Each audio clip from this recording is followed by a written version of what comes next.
Right. I'm live again. All right. Let's me. Oh boy. I tell you, I've had all kinds of problem. Oh, it's like every time I start a live stream, there's all something. I've got to do 6 thumbnails, or this one I accidentally clicked off the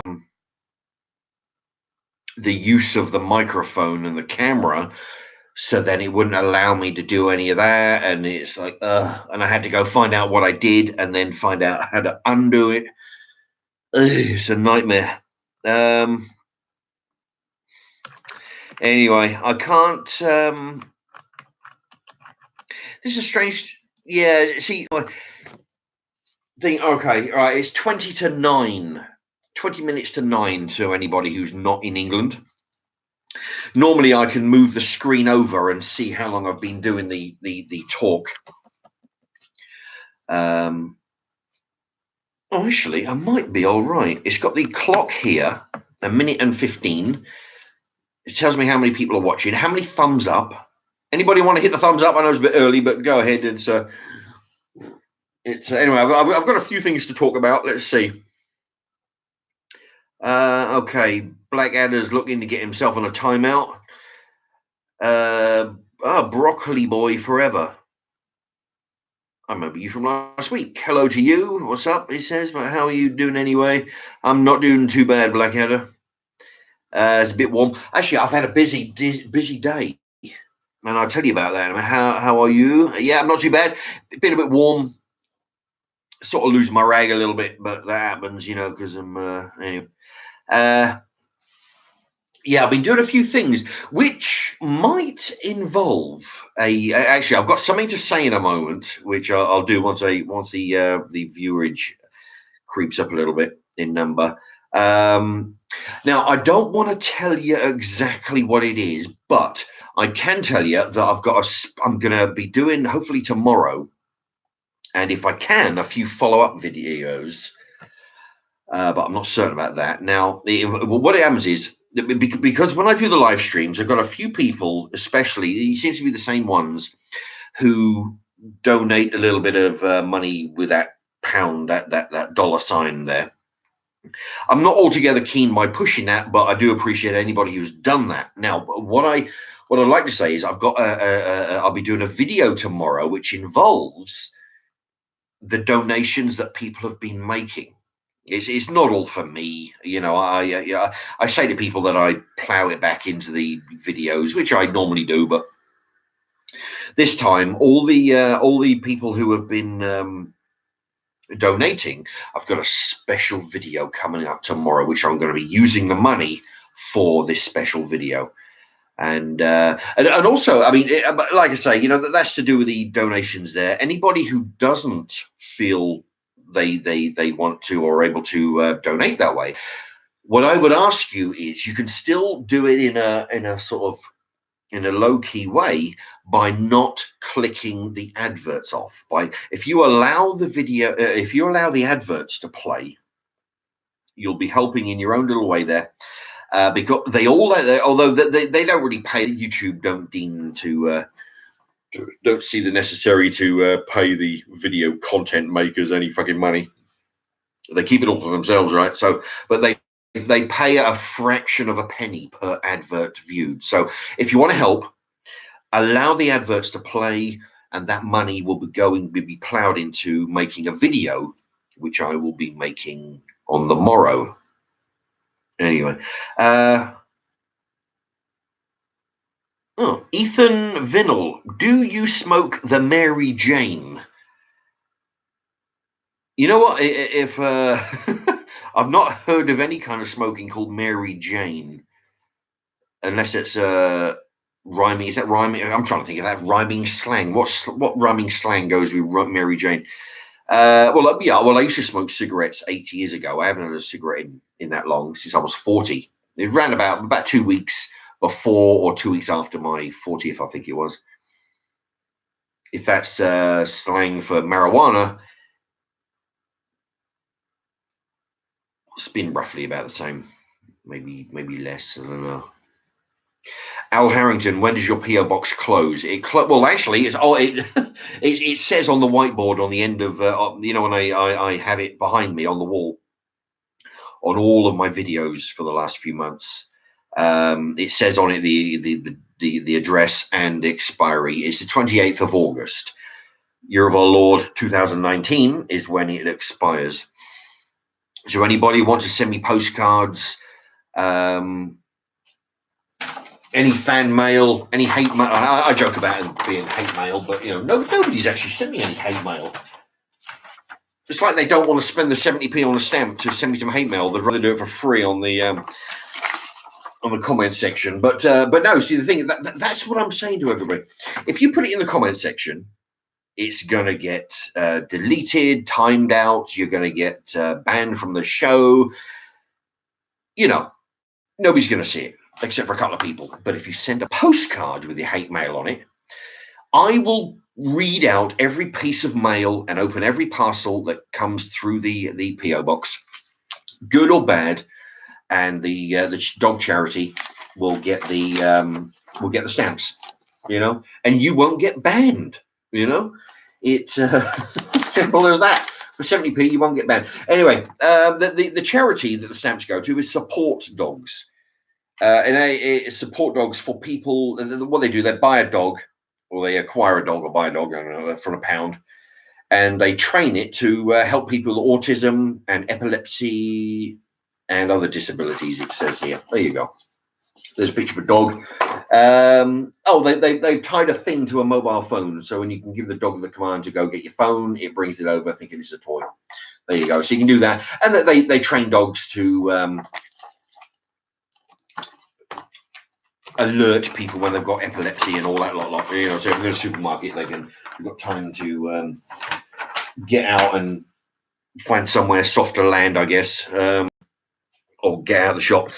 But anyway, but that's what I'll be doing with the PO box. And to answer your question, Harrington, I think it was. Anyway, I can't remember. 28th of August. So you've got about, was it now the 2nd today? So you got about 26 days, about 3 weeks or so. Any road. Actually, well, what I'd like to do, right? So yeah, I've done the announcement. Anybody wanting to contribute, great. That'll be going to the video that I'll be making tomorrow. It's going to be a really good thing that I'll be making. And anybody who wants to, hello, Ethan Vinyl. Right, I tell you what. Where's my book? Nearly lost that cup of drink now. Thank you very much, Ethan Vinyl. What I'm going to do is I'm going to put your name in the book, because when I make the video tomorrow, I'm going to do a shout out for everybody who contributed to tomorrow's, oh shit, what am I doing? Tomorrow's video. Okay. There you go, Ethan Vinyl. So when I go to do the video, it will everybody who contributed will get get a shout out, and it'll be.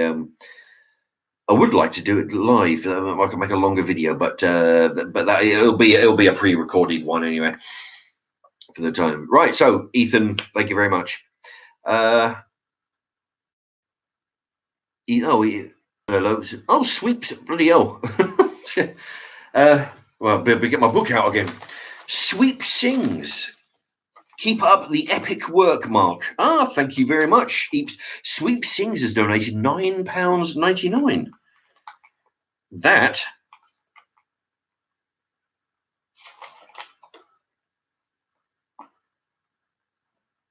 is ever so generous. Thank you so much. In fact, I was wondering where you were, because Sweep Sings, a big thank you to you. Now that's going to go a long way to tomorrow's video. Let me tell you, it is that is well appreciated. Thank you so much. I remember Sweep Sings. Actually, if anybody wants to have a good laugh, go on to Sweep Sings. In fact, you get on the next to Sweep Sings' comment there, you've got the 3 dots. One of them you can go to the channel, log onto there, then come back.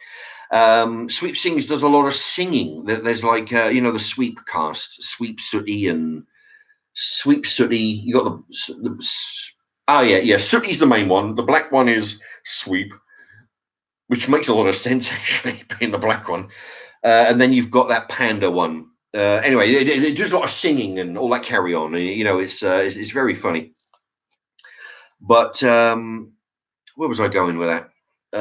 Oh yeah, yeah. Sweep Sing says you're going to send me some Highland toffee, but I got from Pete and Dawn. I got a parcel the other day. I don't think. Oh, I haven't loaded it yet, but I filmed it. They say that Highland Toffee stopped doing Highland Toffee in like 2011. So I mean, that's going to be difficult to. As if unless somebody's got a stash of them in the back of the cupboard. But I won't. Let me see. Lola Williams, Mark. I honestly just want to protect your live streams, but I won't. But Mark, I honestly just want to protect your live streams, but you won't allow me. Make me moderator and live protected. Well, yeah. All right. Well, the thing is, I've got about 3 at the moment. I try and, I'll tell you what, because it's difficult to actually trust people on the, there are a few that I use on occasion that I've been, I subscribe to their channels for a long time now. But the trouble is, it's like I read all the comments and everybody's, hey, great, Mark, love your stuff. And then all of a sudden I say something they don't like, and it's fuck you, you Nazi bastard, die motherfucker, and I'm going to report your channel, and I'm going to get you taken down. All these people who I've seen names come up for weeks and months, and think, oh, maybe they're. So the thing is, I'm kind of reluctant to. It's nothing to do with you. It's more I have to be very selective because of that. Everybody's like really nice until I say something they disagree with. Okay, who we've got now? Better put your name down too. Better put your name down too. That's from Pete and Dawn. Oh, Pete and Dawn. I don't know if you just caught that. I filmed my opening up your parcel, the one with the toffee and the what do they call them sour sweets. Oh Jesus. Anyway, I don't think I haven't put it on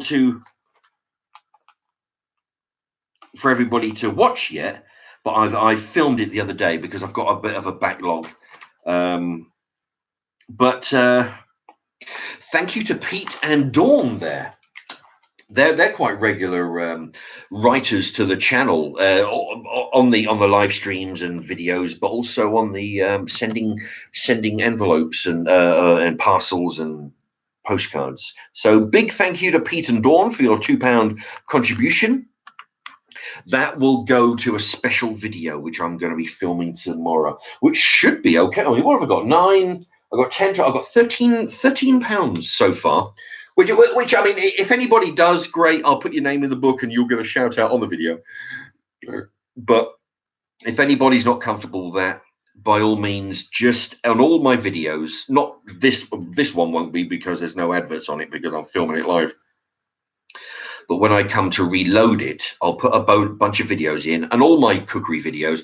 If you allow the at least some of the adverts to play, it means the channel earns a fraction of a penny, and it means that I can do special videos, which I will. I won't give it away. I don't want to give it away yet, but it's going to be good, and. It's going to be, it's different to the usual cookie rule ones, but it involves all this money. Peter B. Peter B. Okay, I shall. Nearly Pepper B. I nearly put. Well, I did PEP. I want to put PET. Peter B. Thank you very much. Another regular contributor to the channel. Your contribution, $1.99. Thank you ever so. That will go to a good thing tomorrow.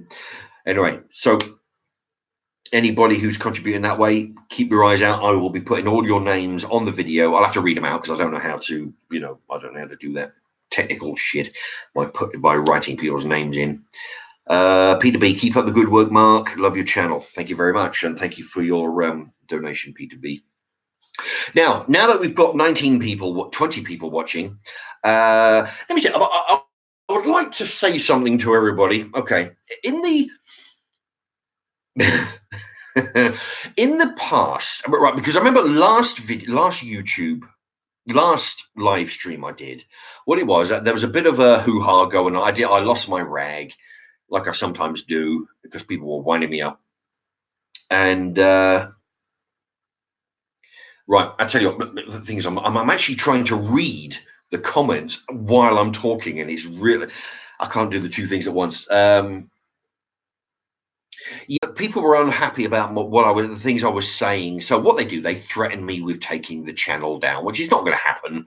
But what happens is sometimes I get the channel demonetized. What they do, they demonetize it for about 3 or 4 days, saying your channel may be unsuitable for all advertisements or some. Sometimes I can put some advertisements on it.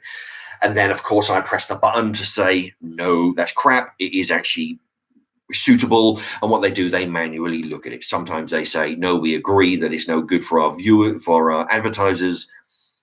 If you ask the advertisers, I'm sure they'll be all right with my content.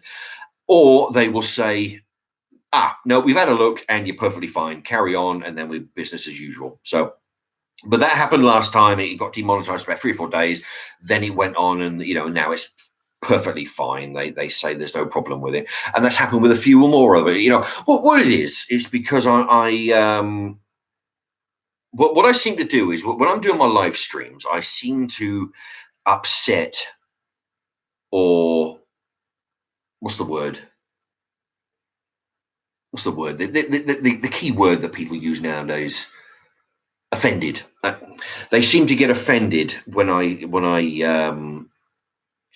talk about how, when I talk about the Germans and the Nazis, the blacks, women, the gays, the transgenders, and I seem to sometimes I have derogatory things to say about them, which people dislike, and then they complain, and then the channel gets demonetized. And for those people that I've upset, I would just like to say that I would like to apologize to none of you. Okay, I don't apologize for anything that I say. So fuck you. Sorry, sorry. I'm not going to get onto a rant. No, I'm just going to say that I do not apologize to any of you. I don't apologize to anybody who has different views on Nazis, blacks, foreigners, women, the transgenders. Jesus, you know my views on those. They're my views, and I do not apologize for anything that I say on this YouTube channel. Now, having said that, if I am wrong about something that I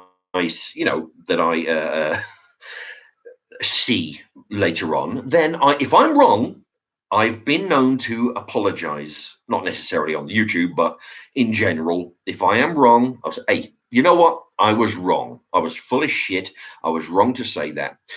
But anything that so far on those subjects, the trannies, the queers, the blacks, the women, the my views on having a black James Bond woman, for example, that I did last week, I apologize for none of it. So, bearing in mind, complain all you like. If you don't like what if you don't like it, you're free to do one of several options. Either unsubscribe and piss off somewhere else, stop watching the channel, don't tell me you don't like the channel, just go away, or you can complain to YouTube and say, I think Mark is a bit out of order. I'm offended by what he says. Please do something about him. What's the worst going to happen? I tell you what, because the thing is, what will happen is either they will demonetize that particular video for 3 or 4 days, which in the grand scheme of things, the channel will earn less than I'll tell you what, that's how much we earn. Less than £1 per 1,000 views. That's not 1,000 views of my channel or my video. That's 1,000 views of the video of the adverts. So you banning getting the video banned for 4 days will approximately lose the channel 50 pence in revenue if I get 500 viewings. 50 pence in revenue, and then I'm back on earning a tenth of a penny per advert. So I don't care. Do your worst, which is going to be pretty much zero. So there you go. That's my little thing I wanted to get out there. And Ethan Venel, what the hell? Well, no one can have a wrong opinion. Well, that's exactly right. Even the Nazis didn't think that they were wrong. That they thought they were doing the right thing. So yeah, nobody seems to think that they're doing wrong. Thank you, Ethan. Okay. So yeah. Now how much? Okay, Chris the Butchers and Friends. He's one of my. He's a moderator. Thank you for being with us, Chris. Now, Mark, or I will have to put you on a timeout. Oh, that'd be so. Yeah, get myself put on the naughty step. Oh dear, Ethan Vinyl, depends on what you deem as offensive. Well, yeah, exactly. What I deem as offensive is different to what everybody else deems as offensive. And unfortunately, we live in a culture where everybody gets offended. So what can you do? You just say, all you can do is say, fuck them. If you don't like it, move on. That's all you can do.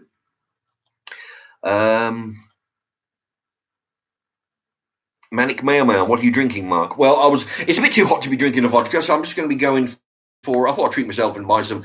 You know what? I bought this in the shop there. It's $1.39 down to £1, right? And I thought, White's lemonade.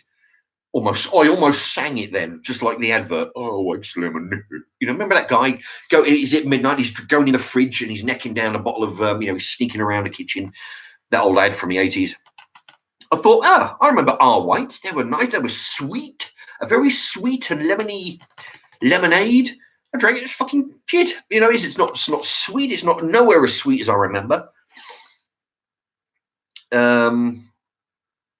But yeah, that's what I'll be drinking tonight. Just White's lemonade.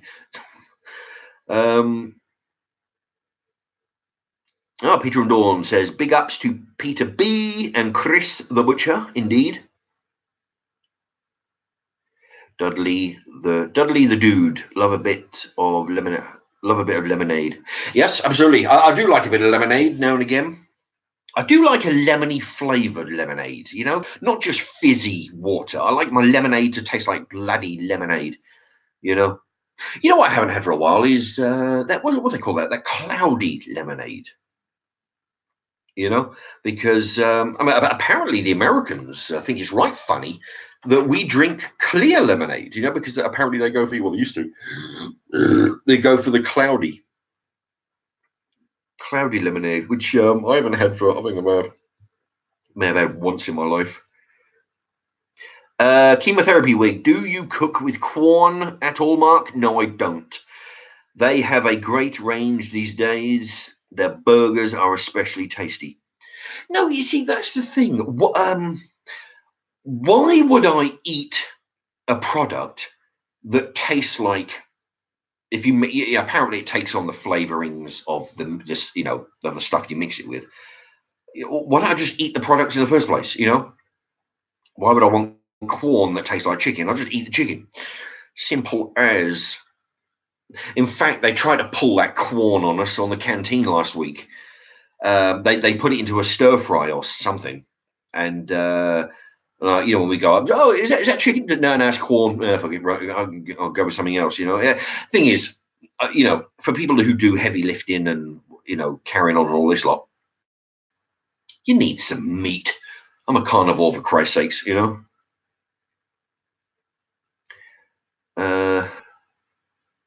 Okay, English Heart says that was Elvis Costello's dad. Must be, I don't know. Maybe I missed something. Are you talking about the guy in the lemonade advert? Zulu Visions. All right, Mark. How's your day? Well, I tell you, it's been eventful. I went out. Let me see. I went down the train station to pick up my fan mail, which there was none. All right, but it was a couple of days ago that I went. But if anybody wants to send some fan mail or hate mail or parcels or even an envelope, or even a postcard on the back of a bit of food packaging, put a stamp on it, send it in. In fact, there's just under a month to go. The 28th of August is when my when the date is up, and let's see. I missed. Sweep sings. I missed what your video is for tomorrow. Can you say it again? No, I'm afraid not. You missed it. Sorry. No, no, actually, Sweep sings. I haven't told anybody what the video is because I want it to be a surprise. But what I can do is say that there's been 4 donate. Well, you're one of them, of course. In fact, you're the highest one, £9.99. That's very, very generous. What it is, I'm going to take your donations and anybody else who wants to throw in. I'm going to make a special video tomorrow, and believe me, it's going to be so good that I mean, there's no limit to how much. I mean, the more the merrier. It's not like this video is going to cost a fiver. It's the more people that throw in, the bigger it's going to be. I'm going to make a special video, which is going to be I won't be cooking. I won't be in the house. I'll be someplace else. I'll be in a car park, actually, somewhere.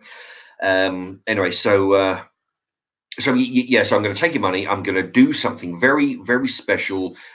It's something that I actually do. I do this now and again with in different forms, but it's not something I usually publicize. And normally it's definitely not something I would video either, but I will tomorrow because I keep rubbing my nose because I need to shave. And sorry about that. I will film it tomorrow specifically because people have contributed to it for that reason. Normally I wouldn't bother filming it. I would just do it and piss off, So I will film that tomorrow. I've got a line of videos on the computer because what I do, I film some. Sometimes I'll film some, and then I'll film when I film the last video, I'll put that on for you to see, and then the first video, I'll film it, and then it'll be on the computer for a week, and then I'll do it, But oh blimey, hello, oh Christ. So they're not actually, when you see the video, they're not actually shot in that order. Let me just skip onto Sweep Sings has thrown in another $9.99. Oh, that is incredible! Thank you so much, Sweep Sings. I shall put your name again in the book. Right, so you've got $9.99 plus $9.99. That is incredible.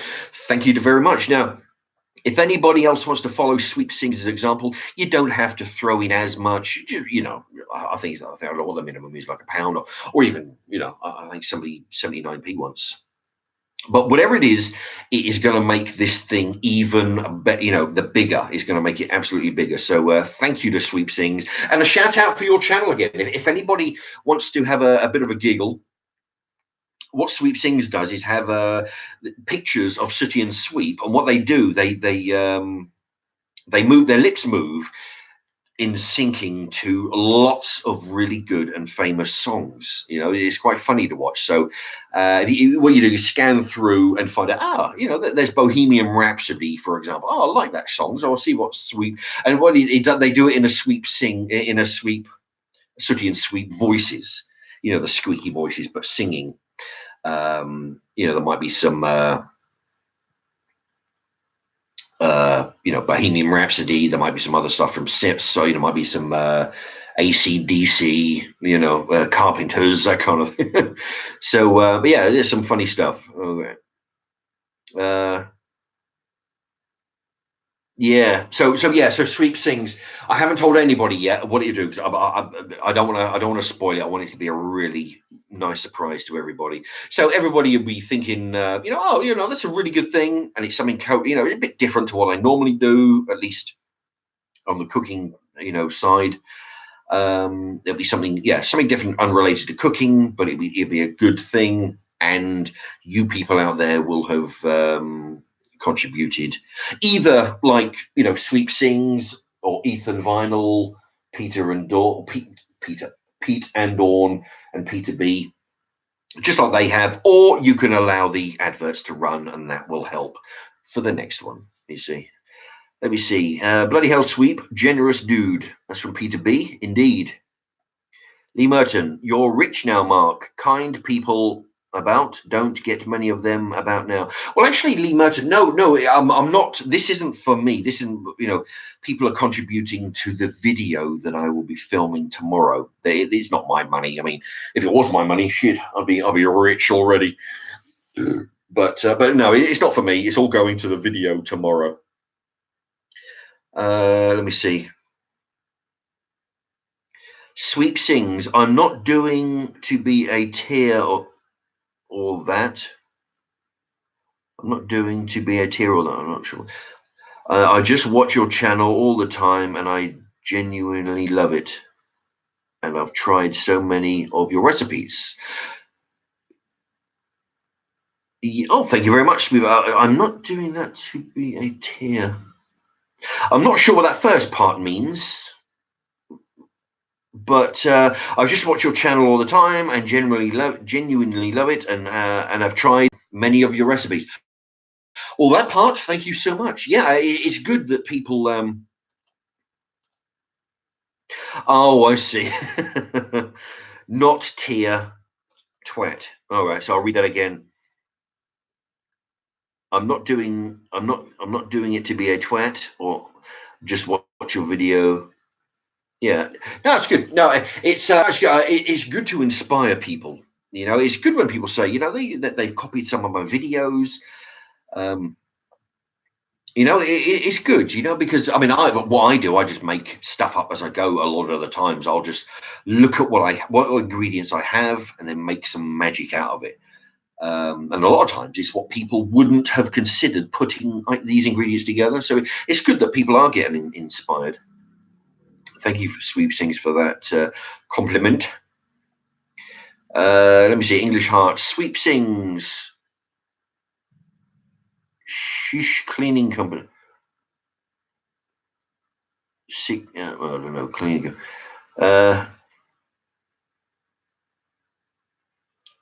Tiggy Hydo. Mark, have you ever visited the seaside town Southport? Southport? No. I've been to, let's see, I've been to Yarmouth. I've been to Bridlington. If I had a map, I could actually, I wonder if there's how detailed. I've got a map here. It's a map of Milton Keynes, but and the surrounding areas. But it should have. Well, you'd think it would have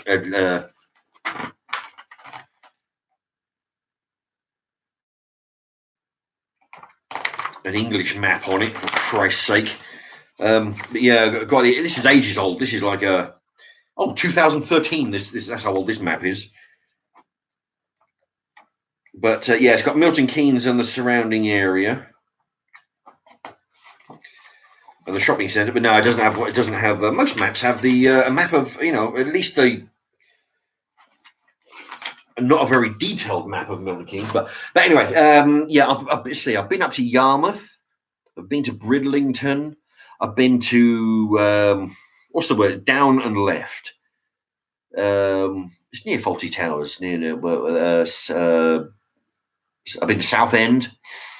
I've been to a place called Wiss, which is not in the seaside areas, but I went to Wiss specifically to use their maze. English Hearts, have you ever visited Merseyside? No. Actually, I've been to a lot of places around the country. Sometimes just driving through, sometimes I'll, sometimes there for an actual reason. Sometimes just going through to get to someplace else. But I don't believe I've ever been to Merseyside.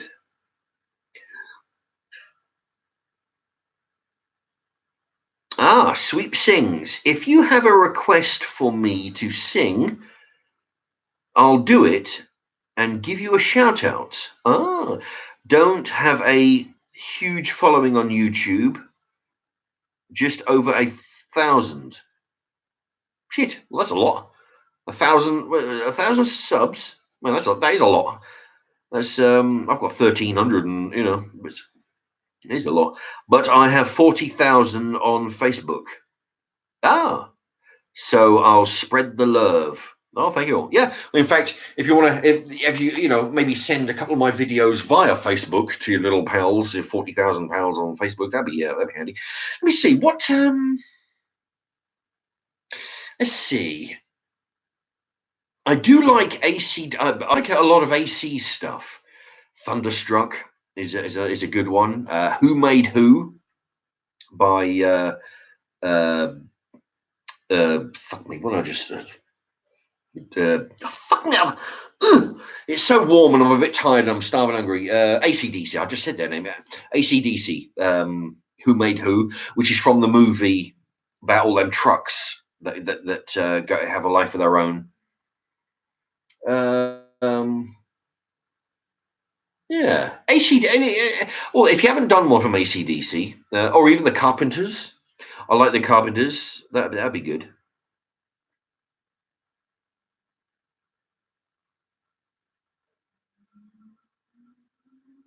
Sweep Sings, will do, Mark. Thank you very much. Yeah, that'd be good. AC/DC or the Carpenters, whatever you haven't done already. Although I've got a feeling you might have done AC/DC already because I went through a lot of yours and I saw a lot of songs. I listened to a lot of songs that you did that I liked.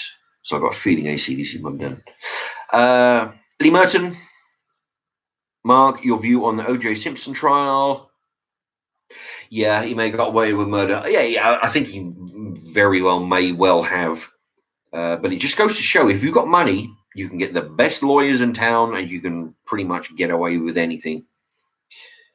Although, didn't they have a police officer who planted blood on the scene? Was that, or am I thinking of the O.J. Simpson case? I'm sure they had a crooked cop that planted some blood. So I mean, that's not always that's not a good thing. I mean, you Christ Almighty, you can't, the one person you need to have faith in, the fucking policeman. Oh, we've had them over here where there was two police women. They got collared and they got fired and they got put in jail for some stupid fucking low sentence because they actually shredded and threw away evidence that was leading to paedophiles getting put away. They couldn't be bothered to do the paperwork. This is actually a thing in England. Happened just a few months ago. Well, he's heard about it. We got the news flashed a few months ago. That they actually shredded evidence just because they couldn't be bothered. Fuckers. Krista Butcher's got to go. Oh well, thank you for coming round for a little bit. And if you do, Chris, have a look at tomorrow. I'll look at tomorrow's video. It'll be something really special.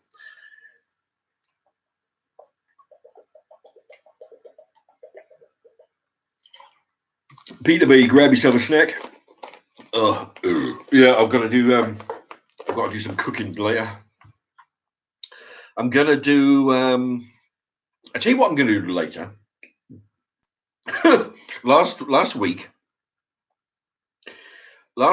I did. I got a jar of carbonara out the co-op. I think it was like 80p. Shop brand, of course. Anyway, so a jar of carbonara, and what it is, it's some kind of, I don't know, carbonara cheese sauce, and it's got some ham in it, right? What I'd done, I cooked up some chicken, and I put the chicken with the carbonara sauce and put it onto some pasta. Now, what I did, I got another jar of carbonara sauce, and what I did, I've got some chicken out of the freezer that's been defrosting all day. And so I'm reading stuff. Sweep Sings, Thunderstruck, you've got a deal. Loads of folks have asked me to do that. I did Highway to Hell. Yeah, that might be the one I'm thinking of. Yeah, Thunderstruck or Who Made Who? Who Made Who? Like, I love that movie. I can't remember what it was called, but it's a Stephen King movie. All the trucks come alive. Anyway, so I've got the carbonara sauce, which I'm going to do tonight. I've got chicken defrosted. I found a little bit of duck in the freezer. Excuse me. I found some duck in the freezer that I did a recipe with duck about. I think it was for my 1,000 subscriber special video. That's like from 3 months ago. Anyway, so I've defrosted that. I've got some bacon in the fridge. So what I'm going to do, a chicken, duck, bacon, mixed in with some carbonara sauce, throw it over a plate of pasta. Oh, that's going to be really good. And anyway, so that's what I'm going to be doing tonight. Say Sweep Sings. Yes, I've done Slipknot. Oh yeah, Sweep Sings has done Slipknot. Yeah, I'll tell you what though. If you want, now have a look at see on the comments here. Sweep Sings has done a lot of comments here. If you click this, if you put your icon, put your, what do you call that? Your little finger, you know, the little tab, the what do they call that? Christ, I'm going crazy. You know your mouse thing, right? Cursor. You go over to Sweep Sings' comment. You go to the three buttons, press it, go onto the Sweep Sings' channel. Right on the keyboard, Sweep Sings. Could you do a sweep? Sweep sing this song? Could you have Sweep sing this song? Put in audio requests. Bang out lots of put audio requests on the comments section on Sweep Sings' channel. I'm sure Sweep Sings will appreciate all the comments coming through, and for a few ideas for making videos. And you never know, you might even get a shout out from Sweep Sings on the thing to say this video was asked for by whoever. So yeah, go on to Sweep Sings' channel, write a request saying, would you please make a video, and I'm trying not to sneeze here, and then come back. Okay. See how many requests and we can get on Sweep Sings' channel. English Heart, I shall have a look and subscribe, my friend, he says. Yeah, go on to Sweep Sings and subscribe. Write a little thing. Can you do this song for me? And then come back.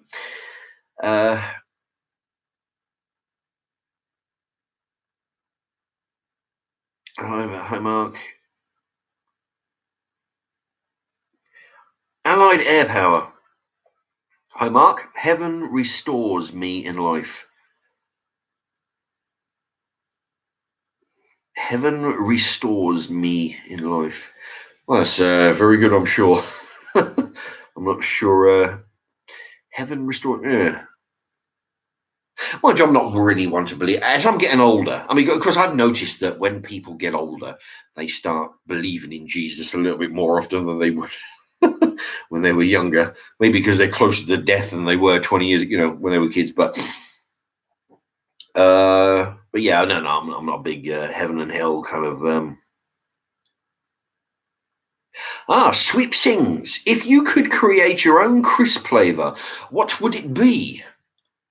Interesting. Because Walkers actually did a competition of that ages ago, and the winner was the English breakfast one, and they actually made it for a short while. I tried it, and it was very good.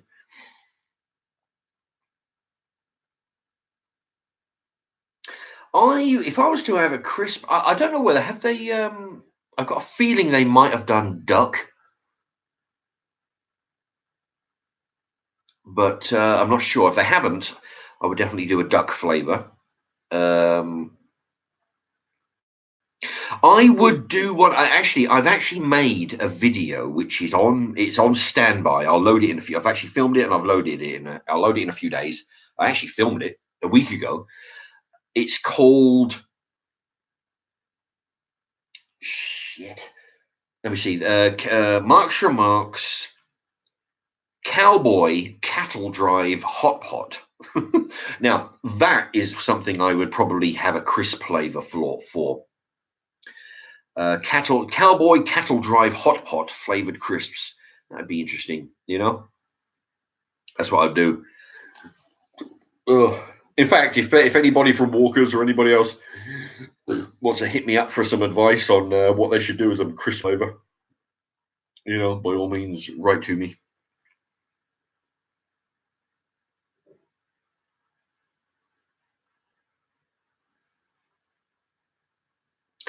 English Heart. What's the difference between roast beef and pea soup? Answer: anyone can roast beef.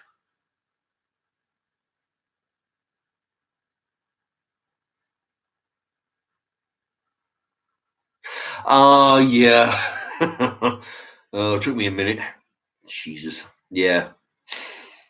Cogs were going there. Yeah, it took me a moment. Lee Merton, lager or cider? Well, I would have to go with cider. I would go for the pear cider. I've done lots of reviews on ciders. If you have a look in my playlist for booze or alcoholics, on a playlist for alcohol, I've done a lot of ciders, and my favourite are the fruit flavoured ciders, in particular the pear. Oh, so it would have to be pear cider over lager.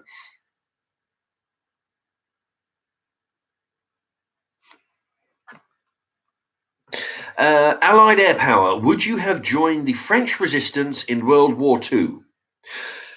Probably, I would have joined any group that would allow me to shoot people with immunity. Yes, so I probably would have joined the French resistance. In their case, they're probably shooting the Germans, but yeah, anybody who would allow me to shoot people with no consequence would get my vote. So they would, I'd probably join them. Well, what about right?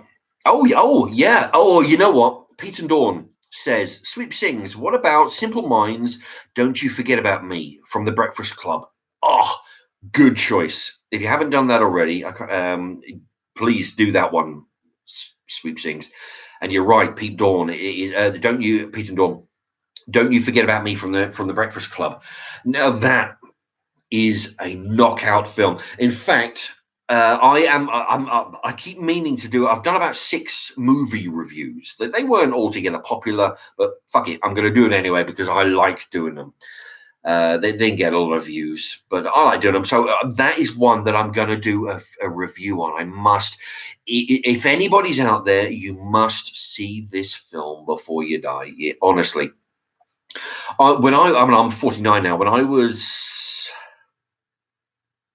approximately 16, I went to America on a school exchange to Boston, Massachusetts for the month. Right, we go over there. We went to their schools, live in their houses, and all that stuff. Now it was yeah. So this would have been 86, 87. Now the Breakfast Club was hitting the cinemas, and let me tell you, everybody was talking about this film. It's not like now where you go to work, you say, "Oh, have you seen this film?" No, I haven't seen it. Or you go to school. Have you seen this movie? No. There's no films. People might say, "Oh, yeah, you're really good. You got to say, hey, this is a good film. Special effects on this, but this is a film with no special effects. There's like 5 or 6 people in the whole movie, and everybody was talking about this film. It was there were lines up at the cinema for it. There wasn't a spare seat in the cinema. It was the go-to film. It was one everybody was talking about. Everyone who's seen it, and I must do a film review on it. And the soundtrack, "Don't You Forget About Me" by Simple Minds, who Billy Idol had a chance. Billy Idol did a cover of it. He had a chance to make the song for the movie, but he turned that down. But there is a song out there by Billy Idol, which is not bad, but not as good, as Simple Minds. But anybody gets a chance to see that movie, you really should.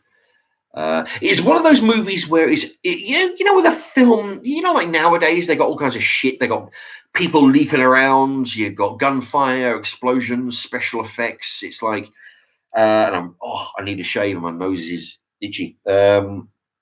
That's what constitutes a good film nowadays because people don't know any fucking better, right? This has got none of that shit. It's a simple, good, bloody marvelous story. There's like 6 kids in detention in school on a Saturday afternoon.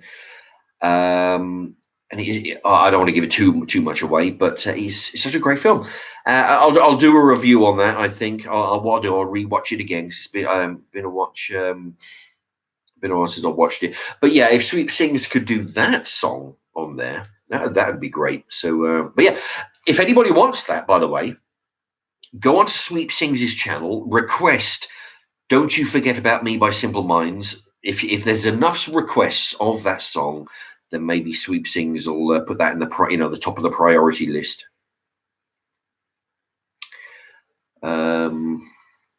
Jane Doe, hey, just joined. I don't know whether it's just joined me, or if you did, thank you. Sweep Sings, yeah, definitely do more movie reviews. Do what makes you happy, because that genuinely makes other people happy. Thank you very much. Yeah, go for it. It says, yeah. I mean, like I say, see that's where YouTubers like myself are kind of torn sometimes, because the thing is, we want the channel, we want all our channels to be successful, and the way we make that is to give people out there basically what they want. But at the same time, we have to make what we want as well, because a lot of the times, especially on the cooking, if I'm really excited about something that I'm cooking, it actually shows in my presentation of the dish, because I'm making something that I really like to make, and I'm really proud of this dish. Which is why, and the same rationale there. I'm actually very particular. Like, I've only done 6 film review. I've got 200 plus videos up there, DVDs up there. They range from, there's not a lot of shit ones. There's ones that are actually I bought because they were cheap. That might be special effects driven, or they were popular because they got big stars in it. Whereas, say, Tarantino uses a lot of stars, but he uses the right people. If it's a movie that's got the right person for the job, I'll buy it for that. If it's a really good story, I will buy it for that.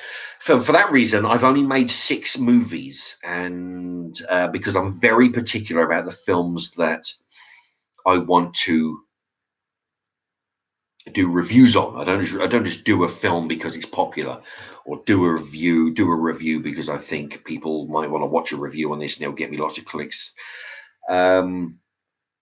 See, the thing is, my method of doing a film review, which I've done, I mean, my first few were a bit shit because I was just getting, when you like my first cookery one, I've done 800 videos now. My first cookery ones are a bit naff, all my reviewing of foods, because I'm just learning my craft. I'm learning how to present myself on camera.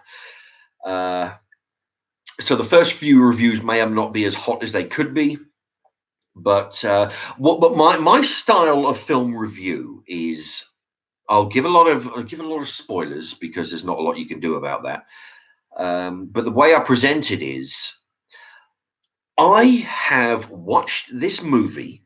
Here's hold it up. I've watched this movie. I think it is a bloody good film, and these are the reasons why I think you should watch it. Bloody fly.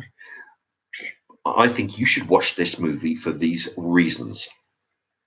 Not because it's got big stars, not because it made 500 million in the box office, not because it's got super duper special effects. And you notice the movies that I have viewed have been pretty much zero special effects. I did. In fact, hold on a sec. Right, I'll just go.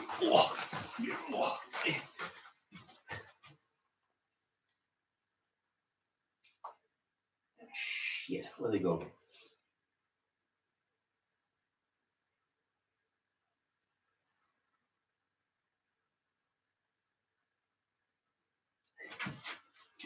Ah.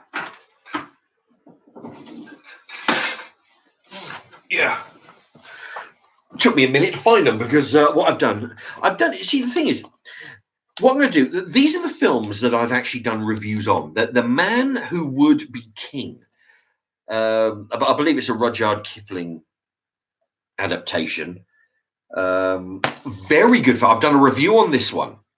I won't go into the review right now, but Very few. I mean, aside from the avalanche, there's probably very few special effects. What's this? Oh, Sexy Beast.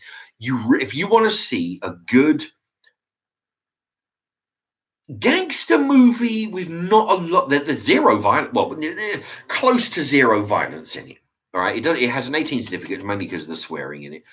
But Ian McShane and Ben Kingsley and this guy Ray Winston.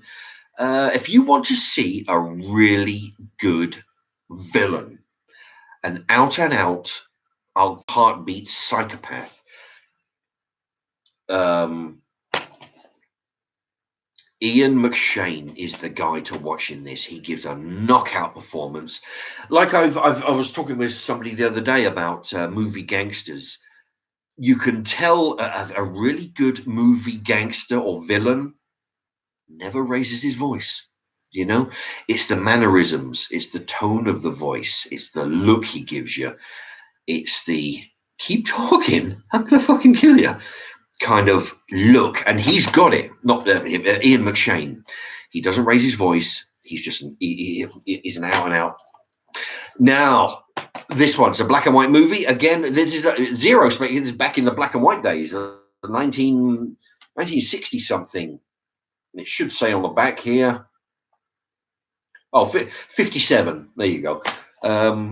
Yeah, they made a remake of this. You know, it's not bad. Different ending, but we're gonna, you know, they like fucking crap ass Hollywood ending. But this one is very good. So I've done a review on this, and I was quite passionate about this. I think because I really love this movie. I love the character of Van Heflin.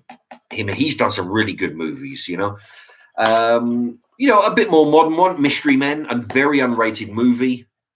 It's all about the wannabes of superheroes. And Alien Nation. This is the movie that kicked off the miniseries that crapped out after a few seasons. But this is the one, you know, if you ever, you know, it's the theme is immigration. Although it may not have been, it's about foreigners, you know, the aliens coming down to Earth. And you can parallel this with the problems we're having now with immigration. But yeah, a very good movie. And if you just want an out and out, this is another one that my first review may not have done justice to the review, but you've got everything in here. He plays James Belushi here. He's about the only. You know the guy from Pulp Fiction at the very beginning who's sitting in the chair and he's going, you know, like, and Samuel L. Jackson is saying, "Say what again? Say what again?" You go, what? You know, just, you know, he does that famous line. You know, does Marcel Wallace look like a bitch? No. Well, why are you trying to fuck him like a bitch? That one, the one sitting in the chair, gets himself shot. He's in it. There's time travel. There's explosions, there's gunfire, there's murder in there. Oh, you've got everything in here. It's called it's called Retroactive, but because I've got a foreign box here, I mean, of course it's in English, of course, but well, not of course, but it's in English. But the French called it Retroaction, whereas most times you'll find this is called Retroactive.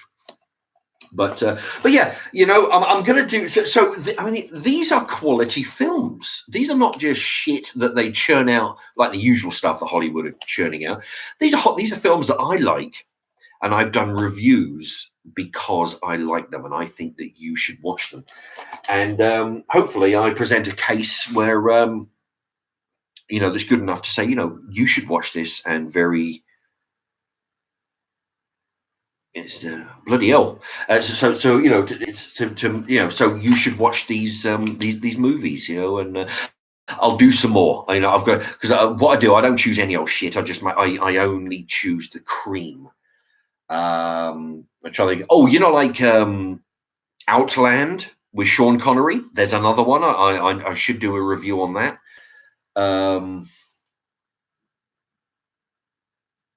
There's a whole bunch. You know, Used Cars with Kurt Russell. Now, there's a very, very funny film. One of his early ones, you know.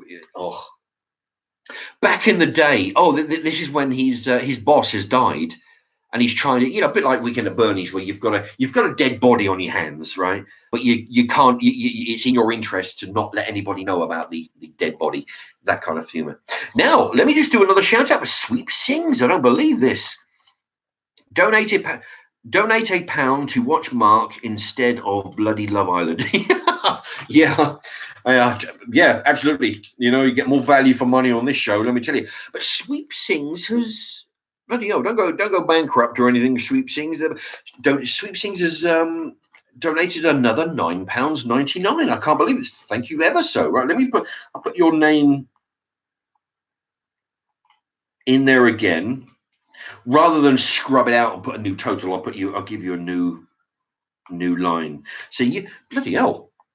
So we've got Sweep Sings at £9.99, £9.99. That is incredible. Thank you very much. Let me tell you, that contribution, along with the other people's contributions here, and anybody else who wants to throw in, is going to go a long way to tomorrow's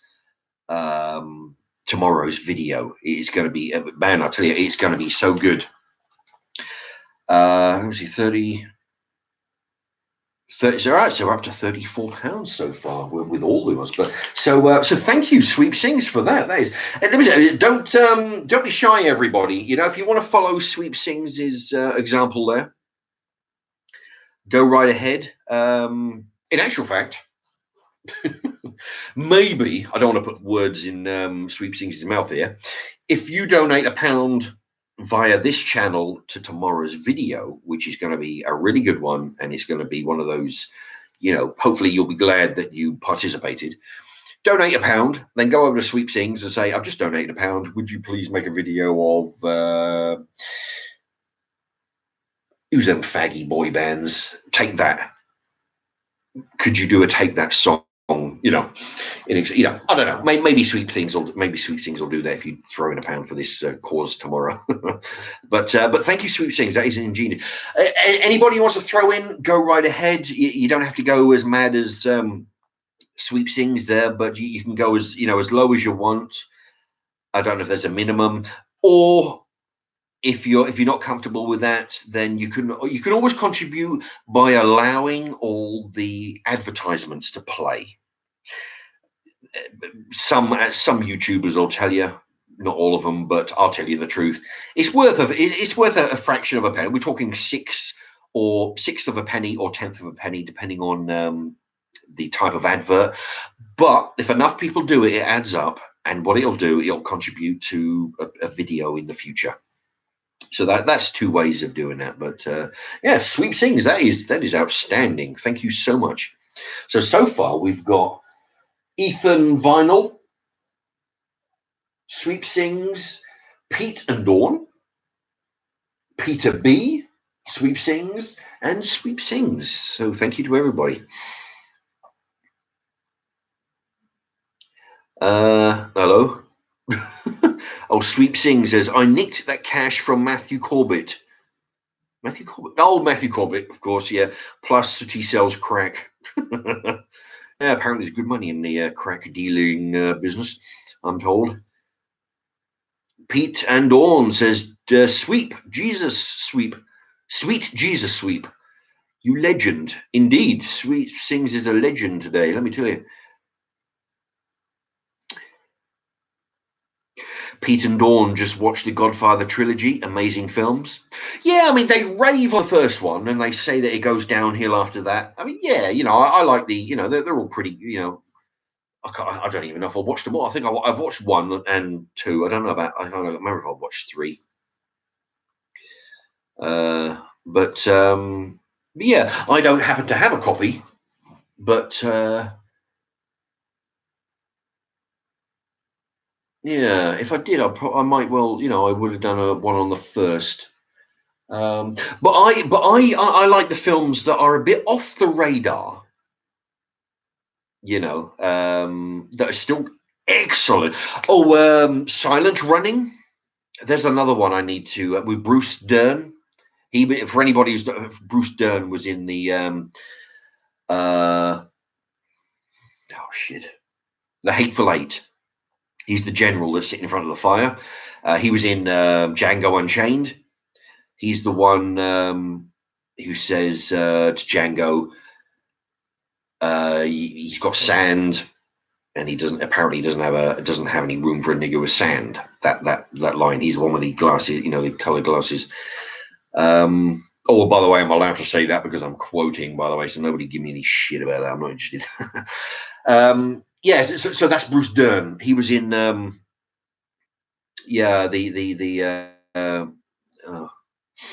space movie, and I forgot the title because I'm so hungry. But yeah, I'm just looking up here. The Thing with you know what, and The Thing, of course. I mean, not that shit one, the fucking that the prequel. I'm talking about the John Carpenter's The Thing with Kurt Russell and all them other great stars. You've got a lot of big names in there. That one, I could do a review on that, but not the prequel that came after with the woman hero. That was in the camp that burnt down before the Kurt Russell one started. The one they made there because they had to throw in a hero woman because, well, we didn't put any women in the first one. Oh, Jesus, what are we going to do? And I could do one of the black and white version, the 1950 something, which was a different story. Most of it, a lot of it was the similar. Who Goes There, I think, is the title. As well, you got the cabbage monster. So I could do. Yeah, there's a lot of films that I want to review. So I might start doing more film reviews. Yeah, I'll still do the cookery, of course, and I'll do that special one tomorrow. But it's yeah, I'll throw them in because the thing is, now and again I need to diversify just to make because I need I need to have a break from the cooking or the filming of the cooking, to make to keep my interest up. Paul K, have you seen Remo? If you mean Remo, Unarmed and Dangerous, the one with the guy from Tremors, what's his name? Fred Ward. If that's the one, you're Remo, Unarmed and Dangerous. Yeah, I haven't seen that in years. In actual fact, this is purely up to anybody. If you have a movie that is not shit, that is like Remo, Unarmed and Dangerous, or anything of a good ilk, if you want, and put it in a padded envelope, post it to my postal address. If I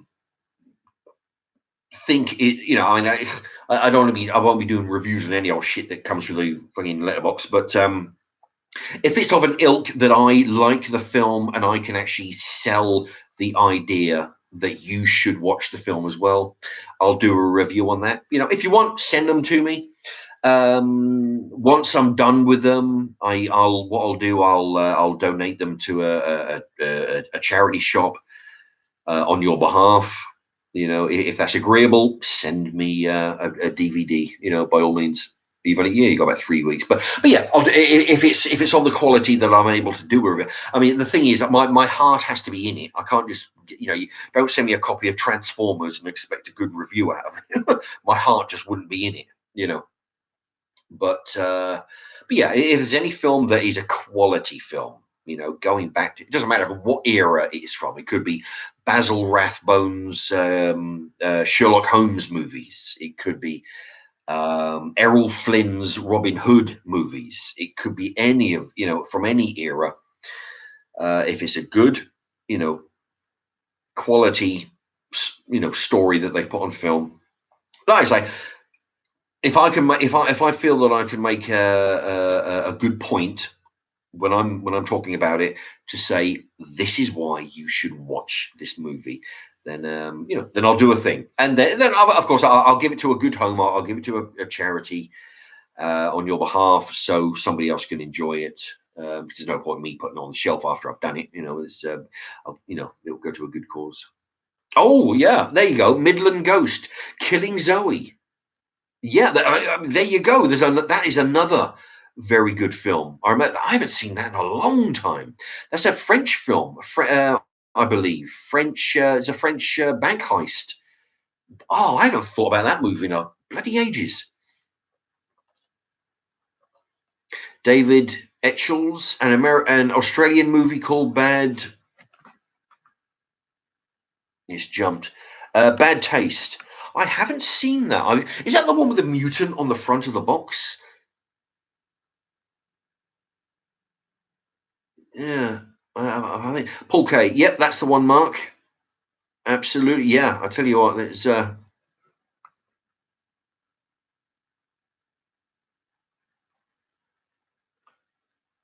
yeah, Remo's off the road. Yeah, Remo Unknown and Dangerous that's from Paul K. Yeah, I haven't watched that in a long time. I remember when that's the good thing. He's got the poles up on the floor. They're like 15 feet off the floor, and he's got to hop from one. He's got to hop from one to the other. Yep, hey, look at that. I'm a fucking expert, right? And then he turns the lights off. The Chinese fucker that is training him turns the lights off, so they've got to do in reverse in the dark, 15 feet off the floor on these poles. What a bastard, you know. Ah, no, Midnight Ghost. Thought it was Nico. No, I think Nico. I think was the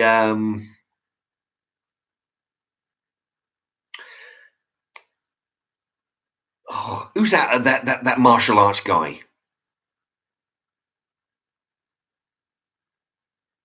You know, he's got slick back hair. He does always, you know, he does the martial arts movie.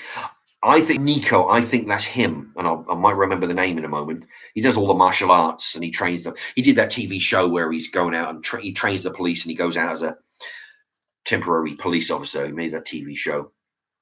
But Remo, I think it's called Remo, Unarmed and Dangerous. It's the guy from Tremors,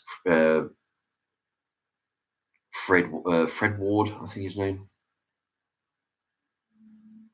Yeah, Paul K. Unarmed and Dangerous is a good. Yeah, it is a good movie. You know.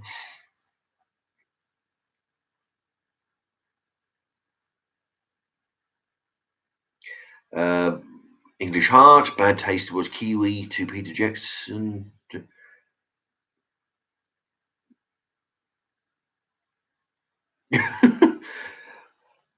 Paul K. Brain Dead is a classic. Quotes: "I kick ass for the Lord." End quote. That sounds like a good quote, actually. They should put that in another movie. I kick ass for the Lord. uh, Sweep Sings. Well, I'll definitely send you Leon if you haven't seen it. Ah, now Leon, yeah, Leon. That's the one with the very young Natalie Portman. From Pirates of the Caribbean, if I remember correctly. Yeah, well, yeah. By all means, Sweep Sings. If you want to send that, that is the kind of film that I could do a review on, because that was a hitman who leads in who comes into contact with a young girl whose family gets massacred by some drug dealing police officers. Gary Oldman was in it, plays a total, you know. I mean, the scene when they go through and they're actually killing everybody in the apartment is fucking out there, you know. So yeah, by all means, and anybody else who has wants to send. What I'll do, I mean, at the very least, all right, what I do like I say, with all the parcels and the envelopes and postcards, if anybody does send a film, at the very least, you'll get a shout out. The charity, well, and also put a stamp on it, not a prepaid thing, but a proper stamp. The charity will get the stamp. You'll get a shout out. If I feel that I can put my heart into a review of this, basically, like I say, selling the point that you out there should watch this movie, then I'll do a review. If I can't do that, if I can't put my heart into it, there's no point. You know, if I think the film's shit, I can't really sell the film to you. At the very least, you'll get your shout out. The stamp will go to the charity, and the charity it's the dog charity, and the charity shop will get a film to sell, and you know. So everybody's a winner, but at the very least, you'll get your shout out, and you might even get a review out of it. I hope that made sense. I was kind of right. Pete and Dawn, they're popping to the shops. See you soon. Aha. Yeah, while you're at the shops, if you're there, can you check out any new crisp flavors, any new chocolate bars?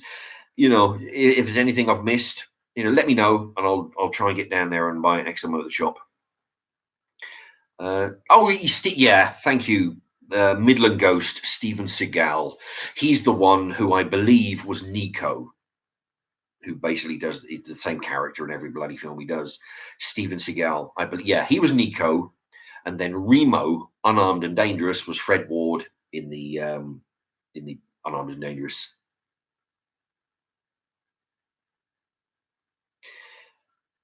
No, yeah, Tiggy Hido, John Claude Van Damme. No, I don't think he was in Nico. I'm sure it was Midland Ghost there with Steven Seagal. I'm certain of that. Although, I tell you what, the one film that I would actually actively promote of Steven Seagal, of John Claude Van Damme was, and I can't remember the name. It's when he was a. Oh no, sorry, I'm thinking something. Van Damme did a shit ass copy of the movie. The one I was thinking of was Ice-T, where he's a vagrant and he gets recruited by these rich bastards who are in the middle of nowhere, and they want a guide to show them around the wilderness so they can go and shoot some wild boar over the weekend. Only instead of wild boar, they're actually hunting the homeless guy, and he was Ice-T in the movie, and that was a really good movie, and I can't remember the name of the film. But John Claude Van Damme did an absolute garbage version of that. They did a remake of it, and it was shit. The Ice-T movie was excellent. It had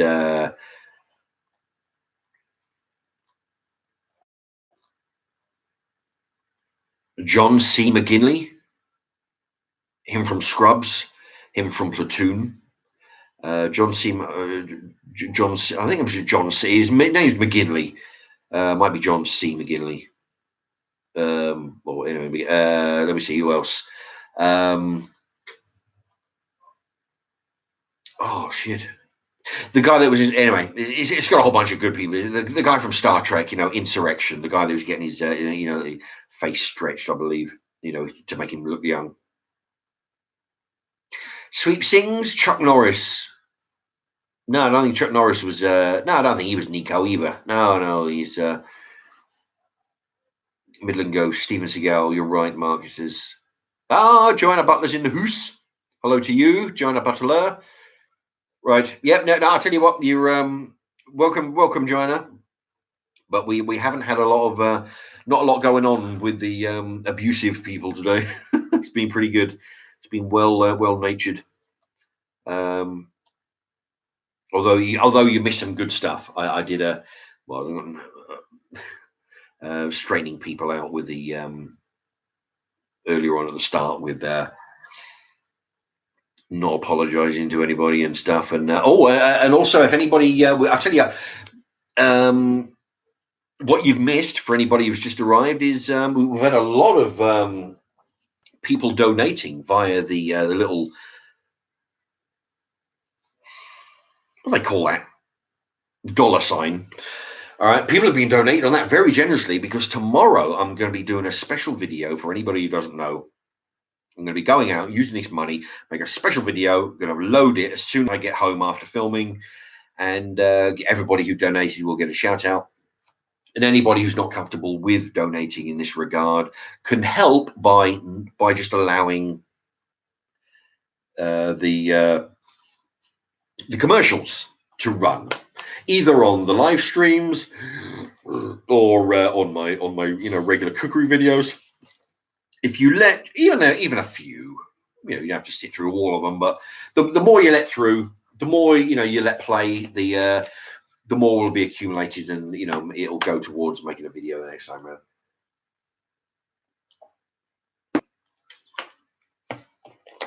Paul K, have you seen the comedy called Freddie Got Fingered? Yes, by Tom Green. It's hilarious. Yes, It is hilarious. I remember. I tell you that I had that when I had the video shop. That's when that film came out, and I used to tell people because I'm not a squeamish person, but I used to tell people for Christ's sakes, because I say, look, don't eat it while you're watching your dinner for certain, because there's a few, you know, there's a few sick parts in it, but it is funny as all hell. I don't actually have a copy of it. But if I did, I'd yeah. But that's it. I mean, I would possibly do a review on that if I had a copy. Not for its classic, never grow old status that some of these other films, and they're just quality films. If I might, might well do a review of that just for its comedy value. Just for its hilariousness. Sweep Sings, I got to go now, but thanks for the fab chat tonight, Mark. All the best for tomorrow. Have the bell clicked so I'll get a notification. Well, thank you for being around, Sweep Sings, and everybody else hit the bell notification, just like Sweep Sings has done. You'll be notified when I load the video tomorrow. And thank you for the contributions to tomorrow's video, Sweep Sings. And I hope that everybody writes to your channel asking if you want a request. Go on to Sweep Sings and ask them to film a song being sung by Sooty and Sweep. So thank you for your contributions, Sweep Sings, and thank you for joining us. And we'll see you in the next one. And yeah, very, very generous contributions from Sweep Sings there.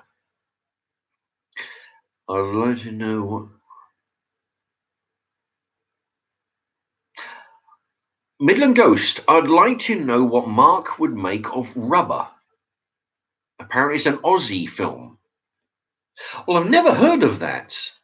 First when I read that, I thought you might have meant Flubber, the Eddie Murphy one. But Rubber, I don't know. There you go.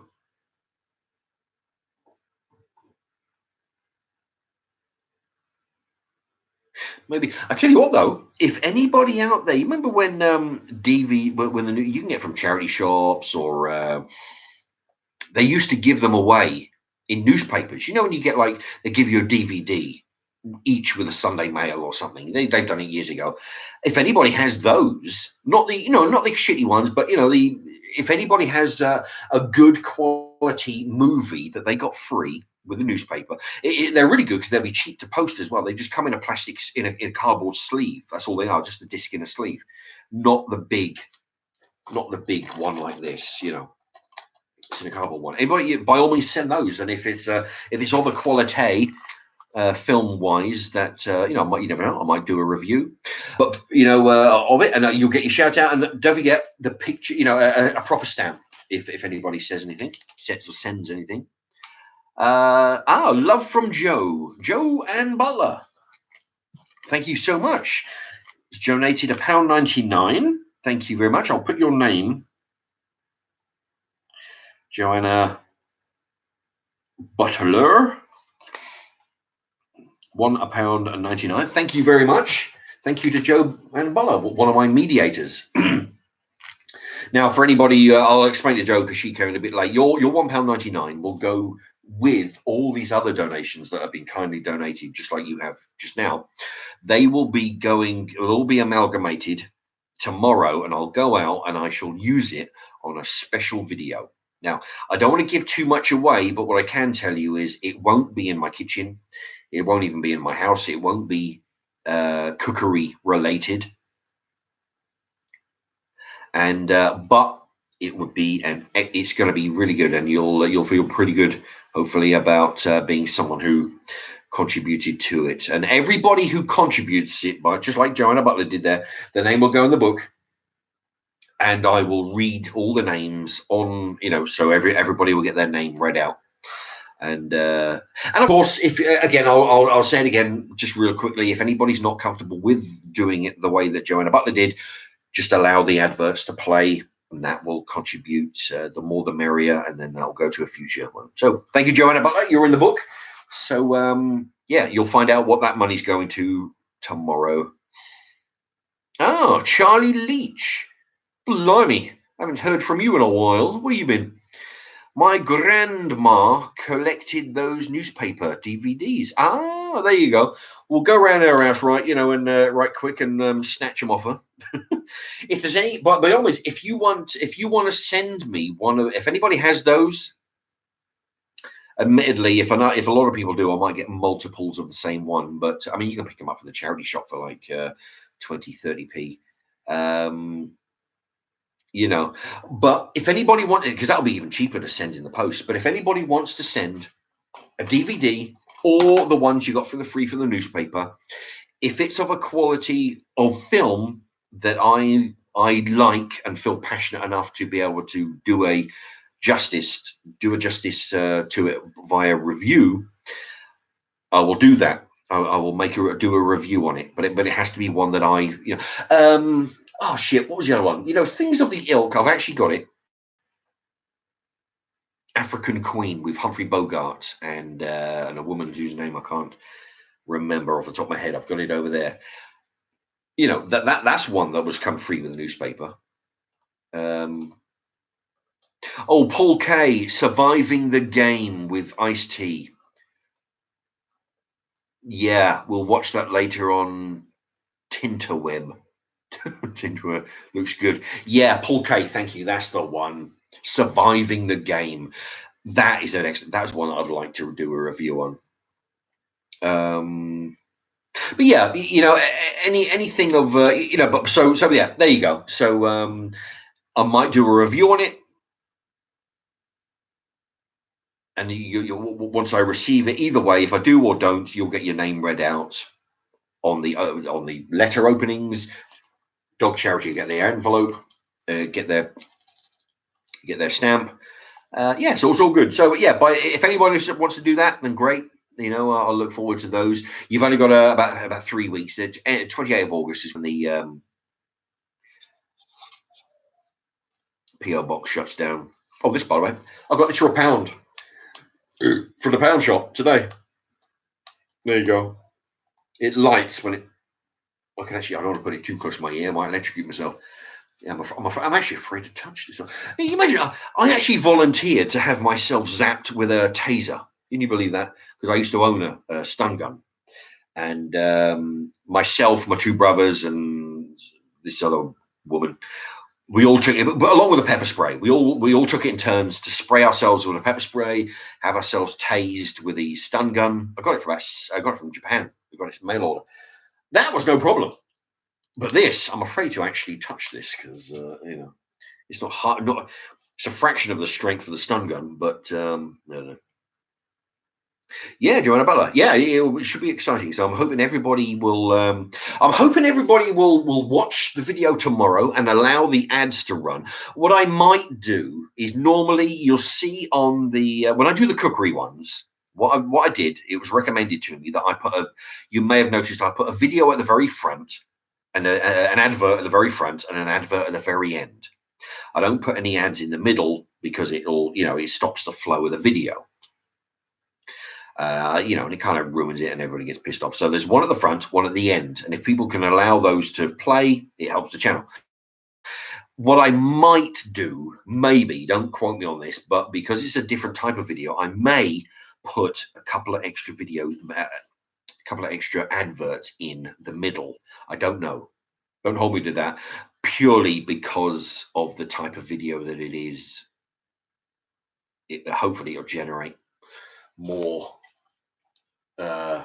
advert revenue because and it'll go to they'll get maybe. Joanna Butler, be back. Where are you going already? Bloody hell, she'll be back later. All right, I hope she can stick around long. Maybe she's going to go eat something. I need to go eat. Jesus.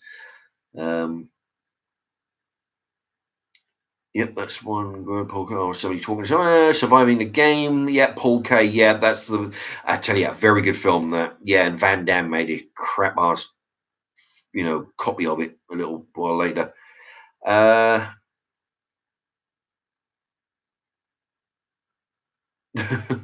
Midland Ghost. It's like Child's Play, but with a tire. Oh, I think he's talking about that movie from that I mentioned earlier. Rubber. Mention the film Rubber. Oh, well, if you have a copy, great. That'd be great. If you want to send it, I'll take a look. Catherine Hepburn. Thank you, Peter B. Yeah. African Queen with Humphrey Bogart and Catherine Hepburn. That's the name I couldn't think of. Very good movie. Let me tell you. I mean, there's again. What you got? You got Hepburn and Humphrey Bogart, the two main characters. Earlier, you have Hepburn's brother who dies. He's in a bit. He's actually a famous actor as well, but he dies. And then later on, you've got a famous ship captain who is going to marry the pair of them together and then execute them. So you actually got like 4 people. You got a handful of boat people, crew maybe, but you got 4 people in the whole bloody film. Excellent film. It's so yeah. That is one I could I'd like to do a review on.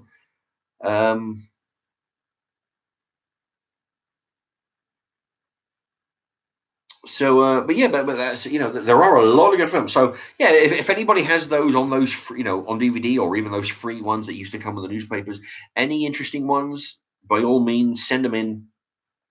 And at the very least, you get a shout out, and I might even do a review. Like I say, have you ever seen Trances? Oh, Trances, dry hairs for squids. Paul K, have you ever seen Trances? Marks. Oh, have you dry hairs for squids? I don't know what dry hairs for squids is. Maybe there's a quote. But transfers, that sounds familiar. Actually, when you say transfers, I was thinking of scanners. But I'm sure transfers does sound familiar. Transfers definitely sounds familiar. I can't think if I've seen it or not. Jimmy Savills, hello to you. Lucas Arnolds, I would rather have a dark fruits than a wife. Dark fruits. So you thinking of the Strongbow cider? Because I did a review on that.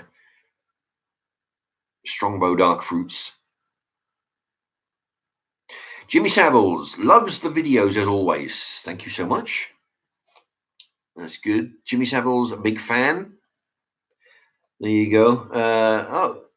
Actually, yeah. Oh, thank you very much. It's in fact, being a big fan, tomorrow I'm doing a special video. So it's going to be the donations that people will be making there, Jimmy Savills. Going to go to make a special video tomorrow, so don't miss out. If anybody hasn't, hit the bell icon and you'll be alerted to it. It's not going to be a cookery related one in my kitchen tomorrow. It's going to be a special video. So everybody stick around for that, please. That'll be on the morrow. Naz050. Hi, Mark. Well, we jump then. Your advert cards for your channel, are we able to print via PDF so I can print and leave in Hereford's buses?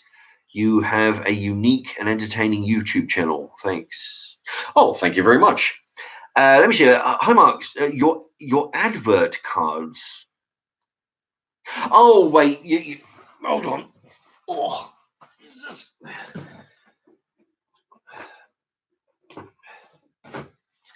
I tell you, sometimes it's a struggle getting up. Okay, I think you're talking about these.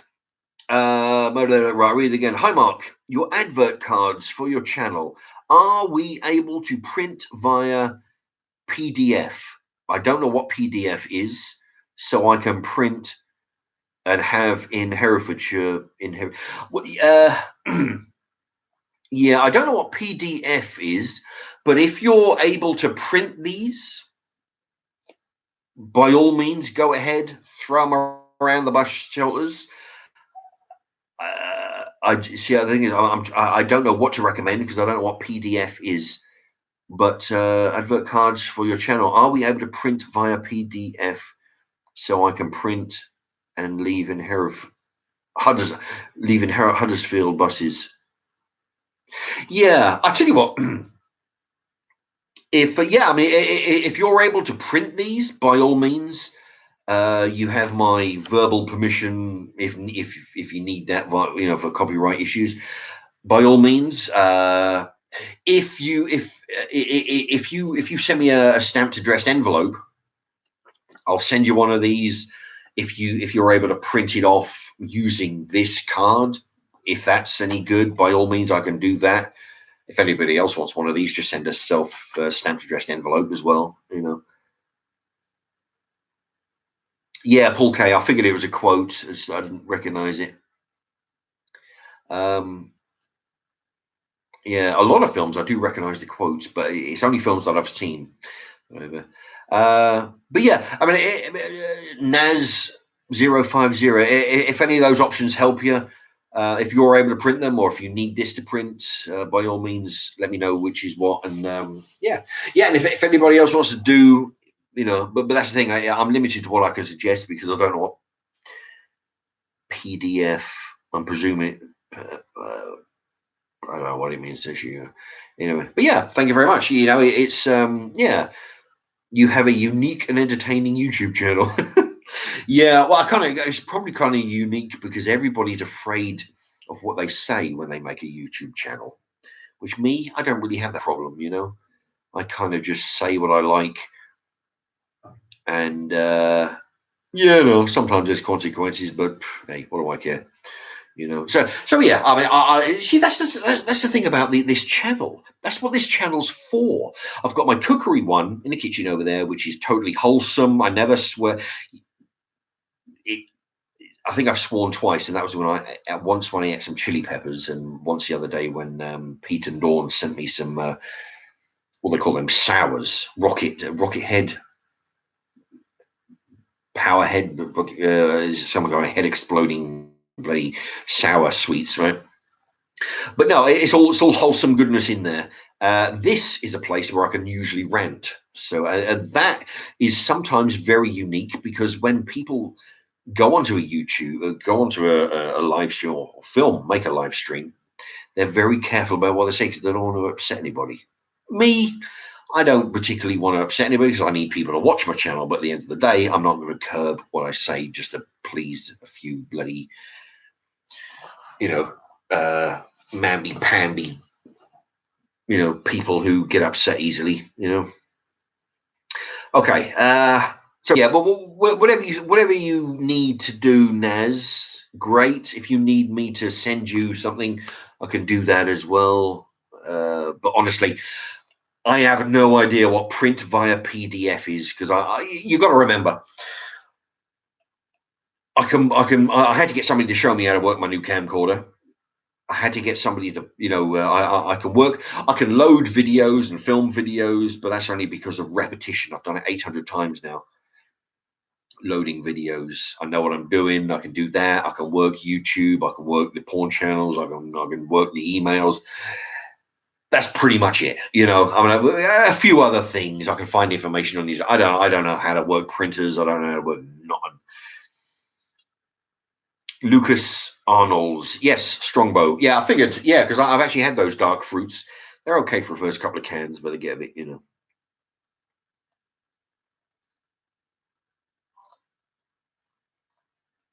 Yeah, yeah.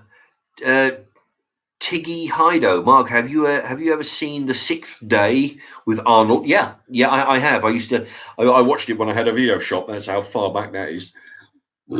And maybe something like that could happen in the future. Yeah. Well, it could.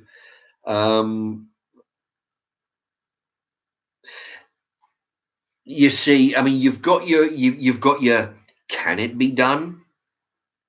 Very possible because they're doing it with other stuff. Mind you, remember that day when the scientists, whoa, look at us, aren't we fucking great? We've cloned a sheep. You go to a field with 30 sheep, you won't be of course they all look alike.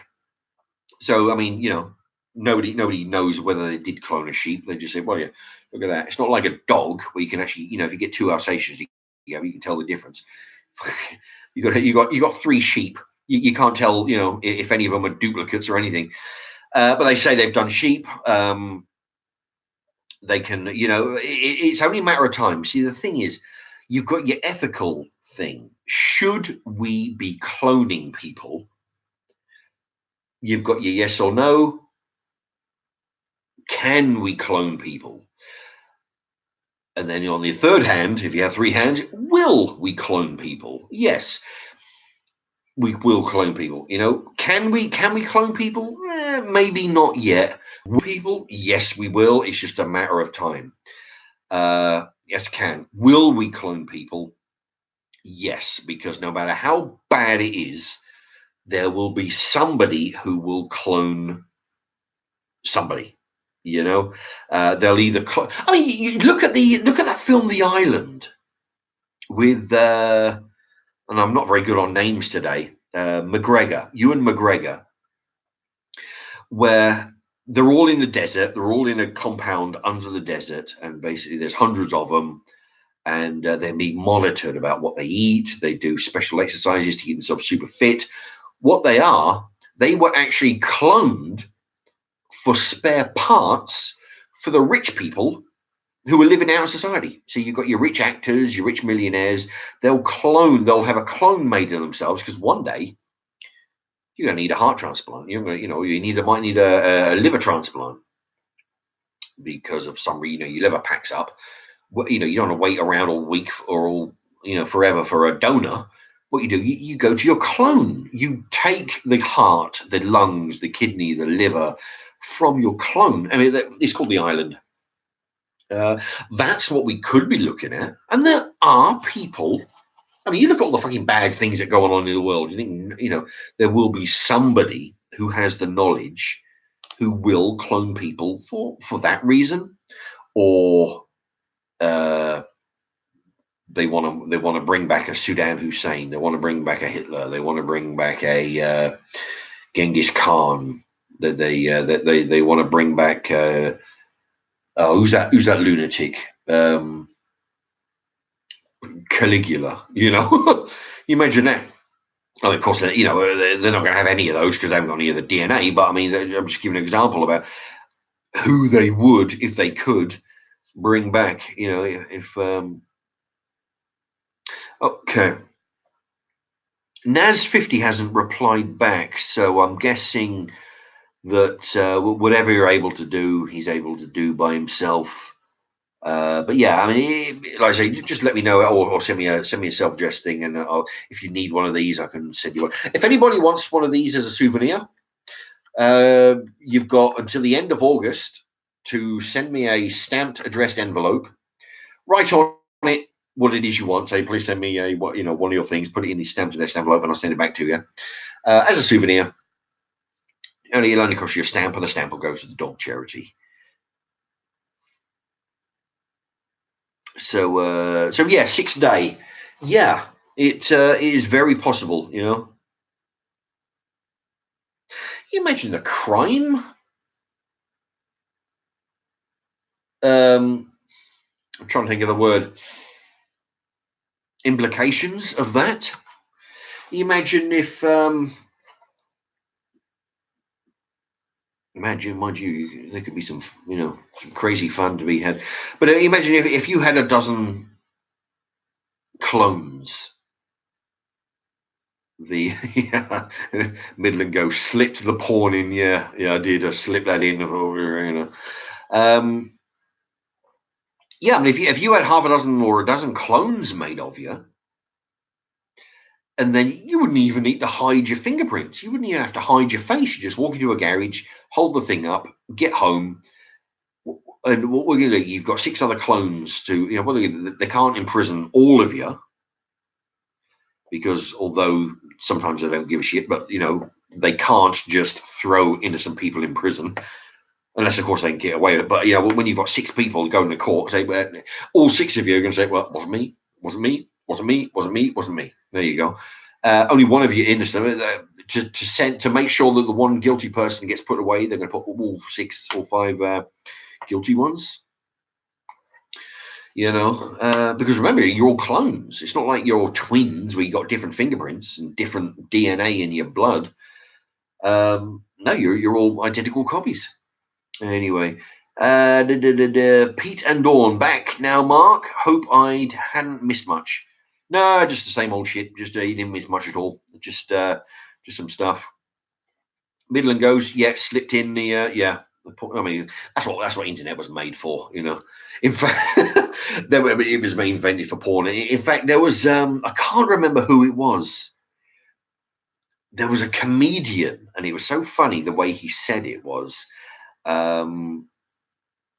He said, "There's only 6 websites out there, and 5 of them are porn.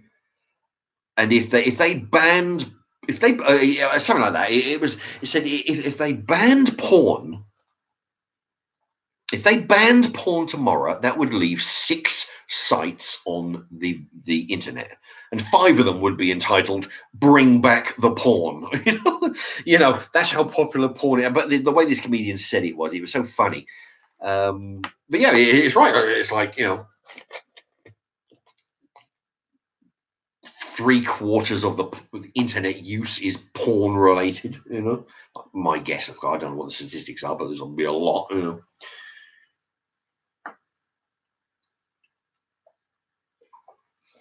But yeah, the way this comic said, yeah, there'll be if all the porn was taken down, there'd be 6 left. 5 of them would be entitled "Bring Back the Porn." It was so funny the way he done it. Naz50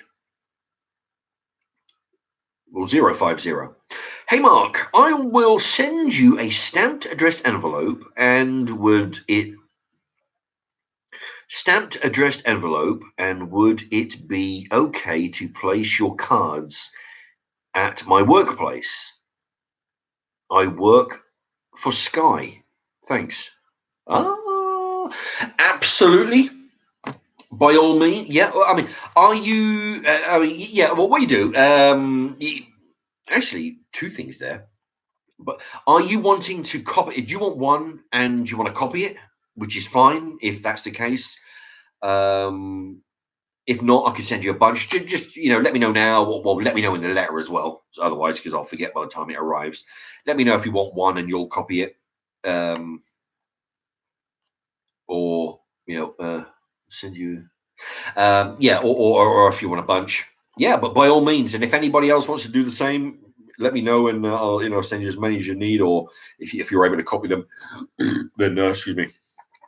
Then you can copy them. And by the way, for legal reasons, if you want my verbal permission, you have it. Yes, to Naz 50.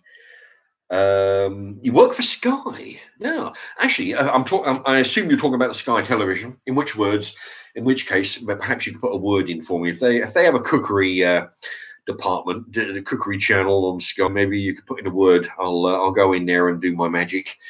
I could get myself on telly. That'd be pretty good. Yeah, if you know anybody.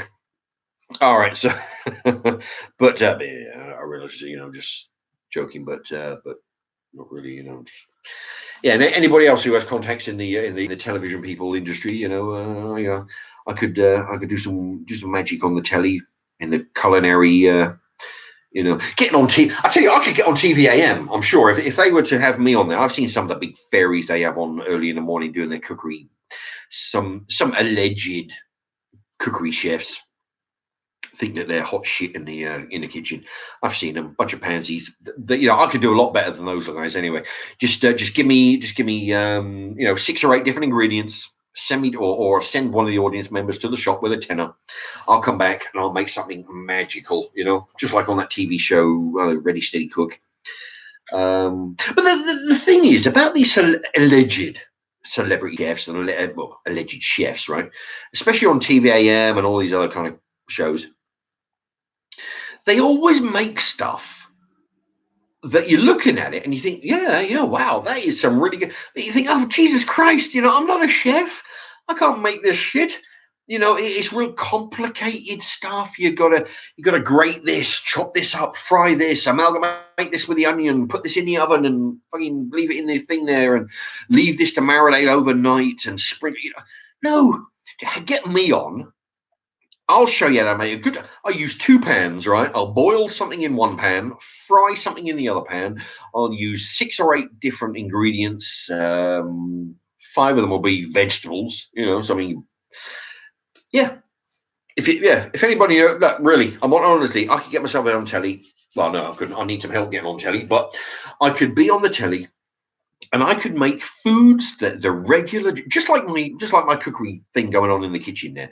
People write to me and say, oh, listen, I love watching your show, and I've actually copied a lot of your videos, copied a lot of your dinners on videos. It's because I try to make them real simple, easy to follow.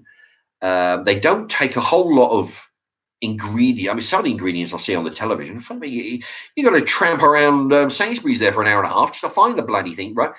Because they're specialized ingredients or special thing. I cook with stuff I get out of the local shops, or I get out of the local, Aldi's or whatever. It's stuff that anybody could find within 15 minutes of walking in the shop. So I make food for the average Joe on the thing. I make foods that are easily found, easily used. You can cook with them easily. They're usually on the cheaper end of the scale, and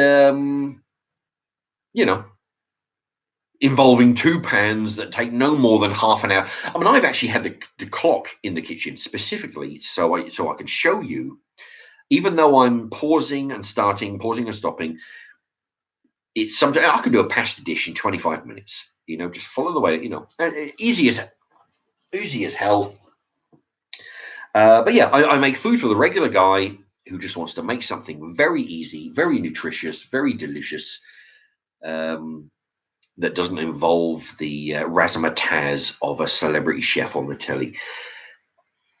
Naz050. Yes, Sky TV. I am a project manager. If you send one card, I will copy with your permission. Yes, you have my permission. I think you could be great having your own TV channel slot. Let me tell you, that would be a dream. Let me tell you. But yeah, thank you very much. Yeah, I will send you the card once I receive your message. I think you could have your own TV channel slot. Indeed, yeah. I mean, it would be it would take a while before I could get into the rhythm of be able to carry a whole show.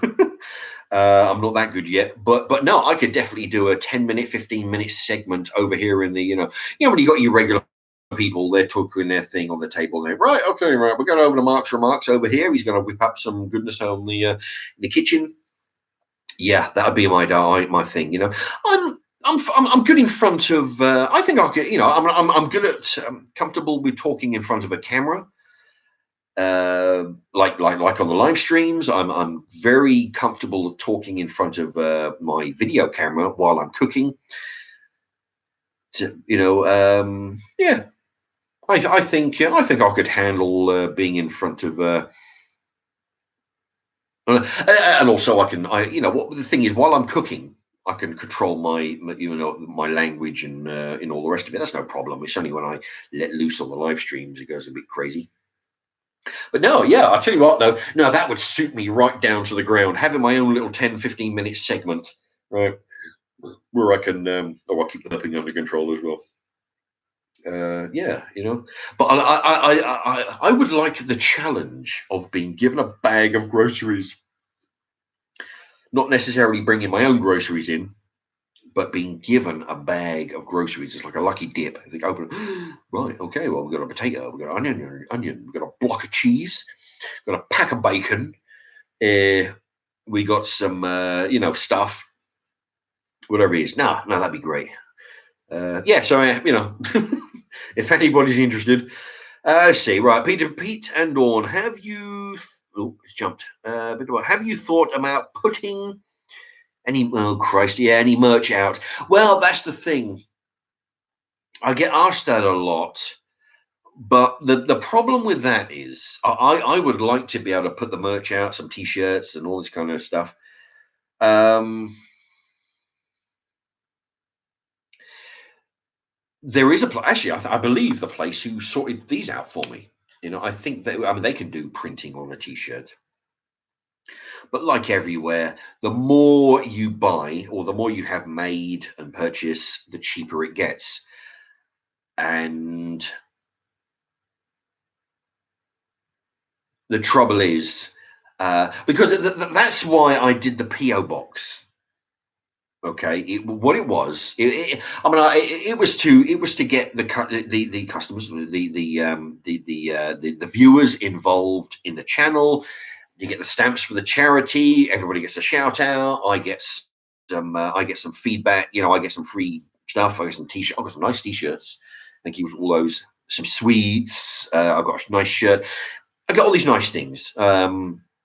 But it was actually to test the waters, because I figure I can judge the feedback. I mean, I got a PO box. I can judge the feedback of people who. I mean, if I've got several dozen parcels and postcards and whatnot, but I figure, which is fairly good for a PO box, but it could be more. My point is, if I get 2 dozen parcels and envelopes and postcards from a PO box, that gives me an indication about how many. That's only 70p a go. If somebody wants to send a postcard, that costs them 70p for a stamp. How many people are actually going to spend several pounds on a t-shirt? If I get 2 dozen from this, it only costs them 70p. So I don't want to buy boxes and boxes of t-shirts and whatnot and then sit on them for the next 3 years while I try and sell them, 3 a week.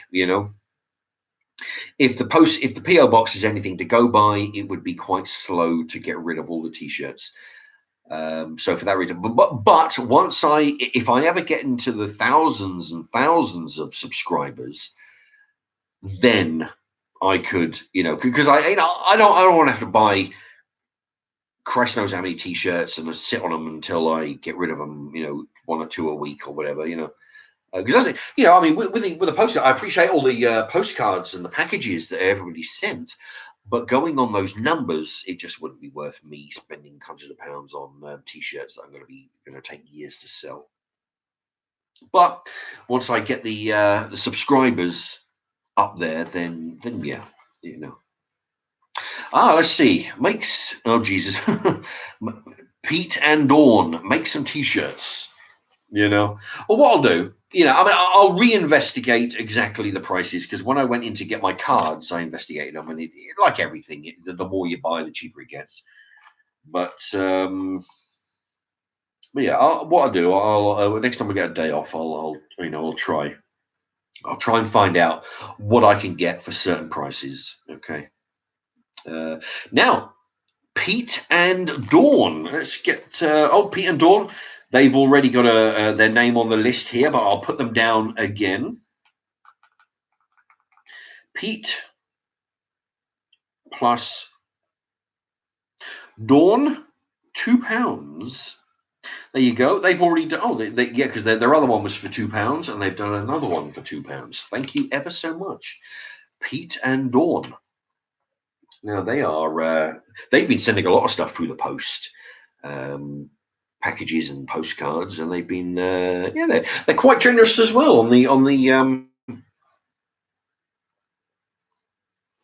live streams. What I'll do, it's been a while. I don't want to sort of shove it down everybody's gullet here, but when a contribution comes, I'll remind everybody what it's for. Right, Peter and Dawn have just donated again another £2.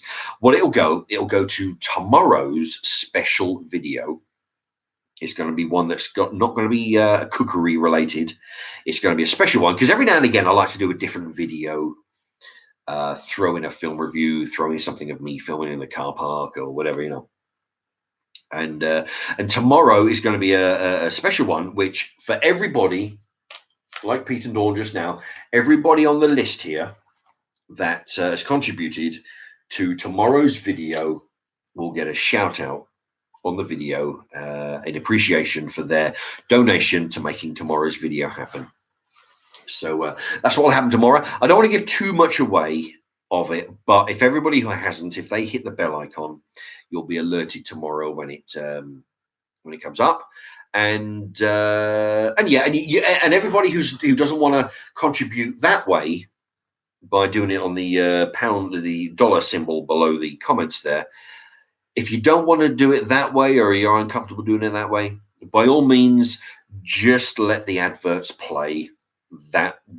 Those fractions of a penny will add up, and that will go towards a future video. It's approximately £1 per 1,000. That's not 1 per 1,000 video clicks I get. That's £1. That's £1 per 1,000 adverts that are watched. So if you watch watch all 800 of my videos, that will be almost £1. That'll be like almost £1 in revenue.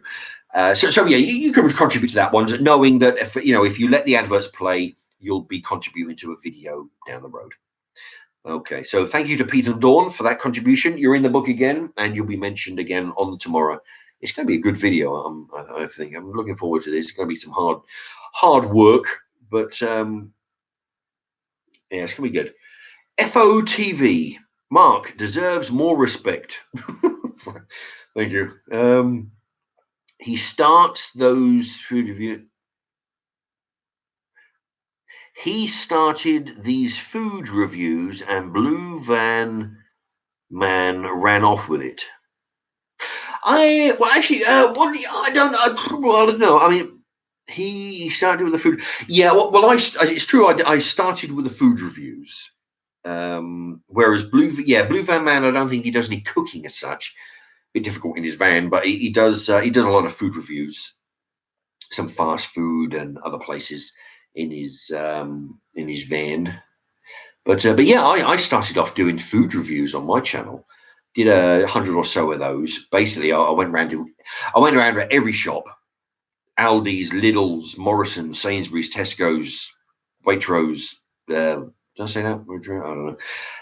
Buying their absolute, a bit like I still buy their absolute cheapest food. I buy pretty much 95% of my stuff I buy is shop brands.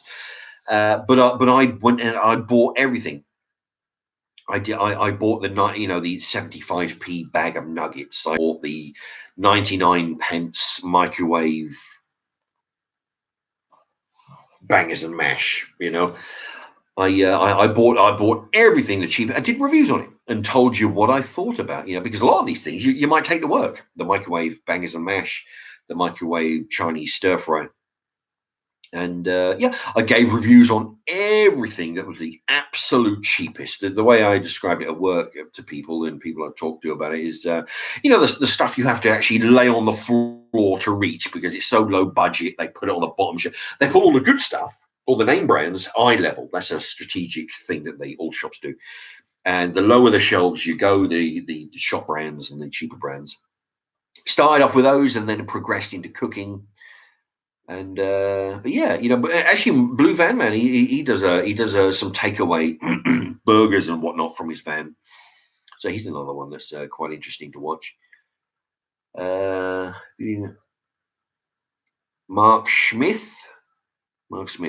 Good evening, Mark. Good to see you live. Well, it's good to be alive. Thank you very much. Well, sometimes. Well, thank you very much for tuning in, Mark Smith. Yeah, I recognise that name from before. Newt. Hi, Mark. Can I get a shout out for Lucy, Emma, and Bill, please? Yes, indeed. Newt. That sounds familiar. Have you ever written before? Named? Okay, but can I get a shout out for Lucy, Emma, and Bill? Indeed. On the live stream, you can do that.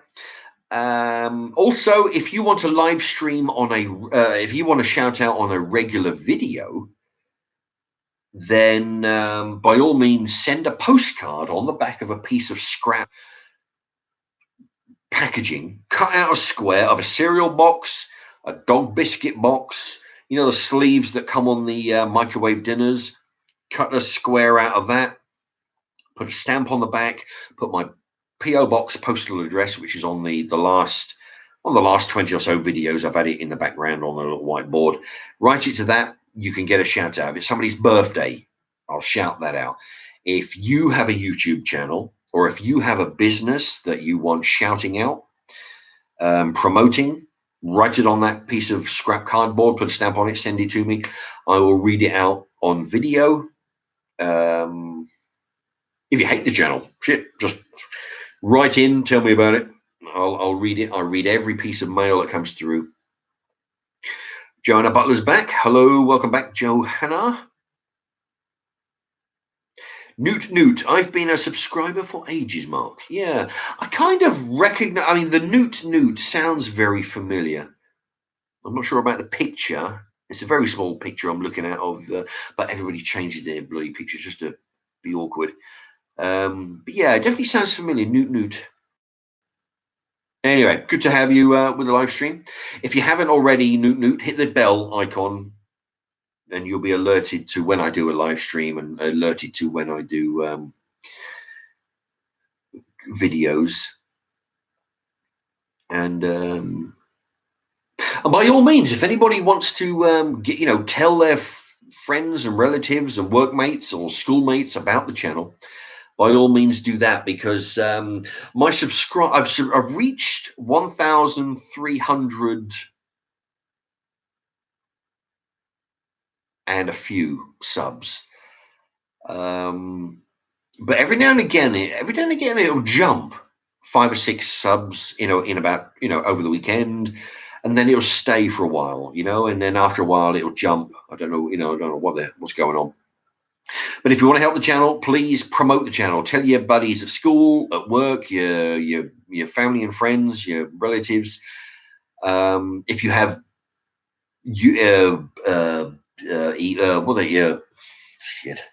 Twitter and Facebook and all them other channels they're dreaming up. If you want to promote, send my promote my videos via that.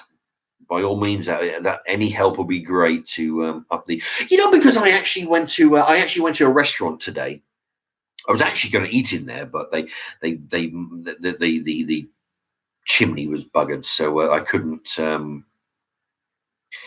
eat there. But I gave my card to the guy, to the guy who told me he was the manager, and I said to him, look, first of all, I don't want your money, okay? Because I know what it's like to have fucking people come in your shop and want your money. I don't want your money, but I said to him, look, I've got a YouTube channel, and if you're interested, what I'll do, like I say, it'll only if you want me to review your food, either I can do it in my house, in my kitchen, do it as a mukbang or whatever, and give you a shout out. All I need from you is possibly a poster, maybe a T-shirt with your logo, whatever you want, just do, and I'll shout out. Or I can come in, bring my camera, film it, and all this lot. And when you've lost the guy, when halfway through speaking, he says to one of his colleagues, "Yeah, you get the details," and he fucks off. But that's what happened. That's what happens quite a lot. You try and make it. You try and give him a right good deal. Look, all it's going to cost you is a chicken biryani, or one thing of whatever you do. I will come in, I will eat it, I'll do a review, and I'll film the front of the shop. This is where I got it from. Because of the level of integrity I have. I may be a complete bastard sometimes, but giving me a free dinner doesn't automatically guarantee anybody a favorable review. Okay, so I want everybody to know that if they take up my offer. But I said to the guy, look, I've got a thing. The first thing out of his mouth was, "How many subscribers have you got?" Like that, I've got 1,300. But so this is why I need the numbers to rise. And in actual fact, anybody who knows anything about anything regarding YouTube knows that the amount of subscribers doesn't mean shit. It's how many views you get. You could have. I mean, I've actually watched videos where the guy's got like 30,000 clicks on a video. You go to his channel, 30,000 clicks on the thing. He's got 87 subscribers. He's only got 9 videos on his channel. He's had the thing 11 years. Subscribers doesn't mean shit. It's the amount of, so I told him, I said, look, I get between 10 and 12 on a bad month. I can get 10 to 12,000 clicks a month, sometimes higher, but on a shit month, now I'm averaging, sometimes it goes up and down.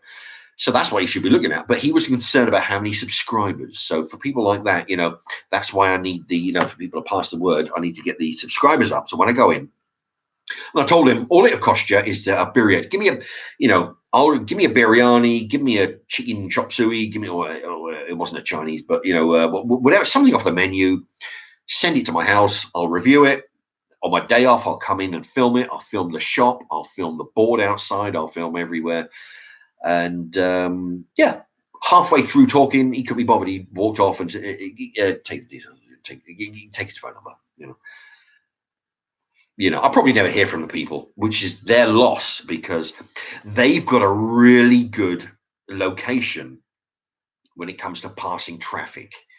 The footfall that they could get, because I mean, my YouTube channel goes everywhere. I mean, I've got Americans watching it. I've got other foreign people, a lot of English people watching this who might actually visit Milton Keynes and actually be close to where this place is because, might visit.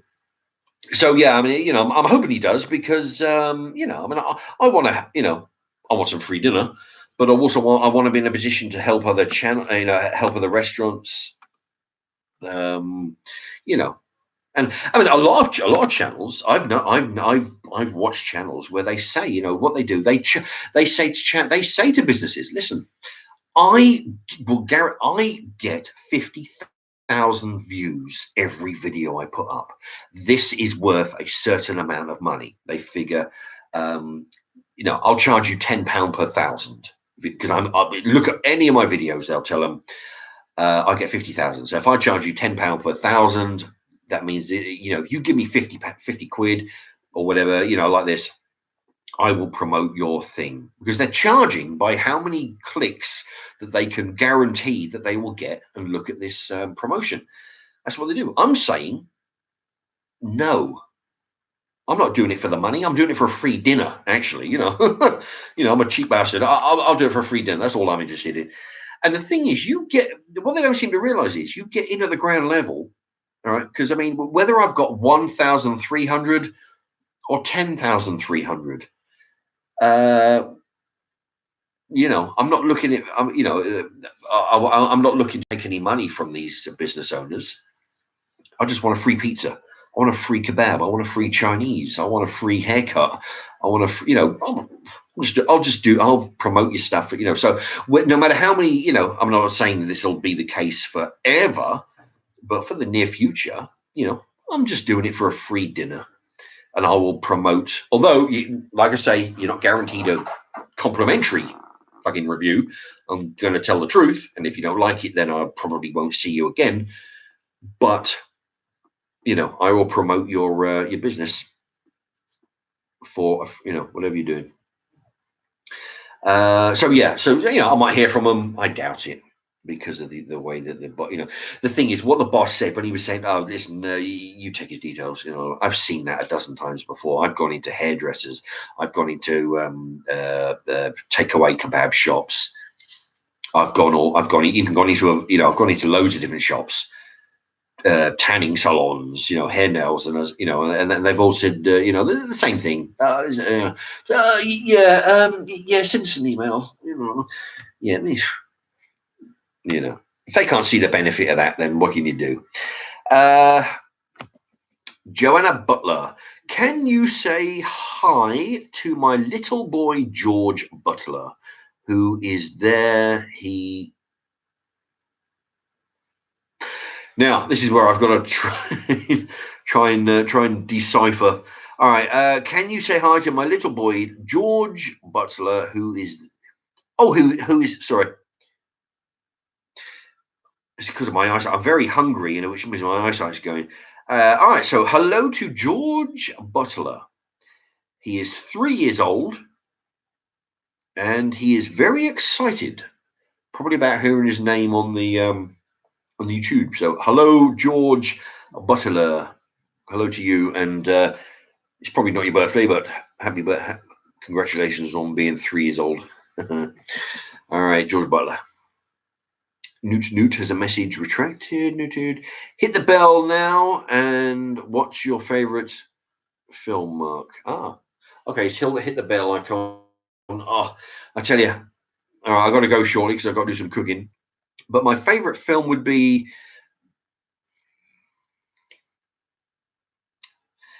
The Breakfast Club and 13 Warriors. Yeah, it's got that and Antonio Banderas in it. Yeah, 13 Warriors. It's got Vikings in there. It's got cannibals in there as well. 13 Warriors. Oh, crazy tired.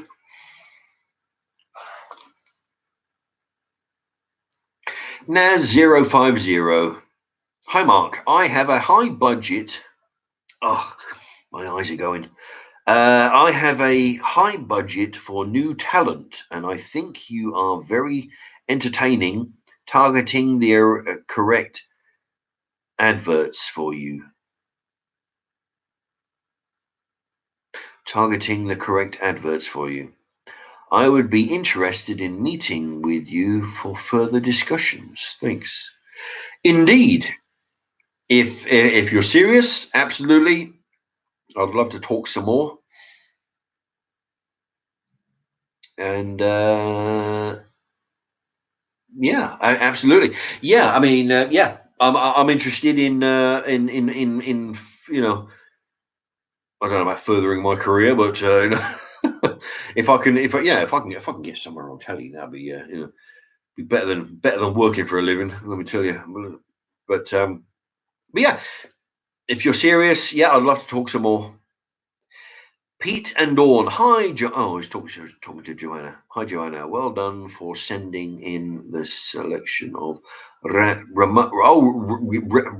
noodles. Great choice, indeed. Yeah. Because I did that review 3 or 4 days ago, but I loaded it. I think it was it this morning or yesterday? Yeah, there were some nice noodles. I don't think I've ever eaten ramen noodles before. I've had noodles before, but never ramen noodles. They were nice. Yeah, those are from Joanna Butler. Yeah, sent them via my PO box. Let's see.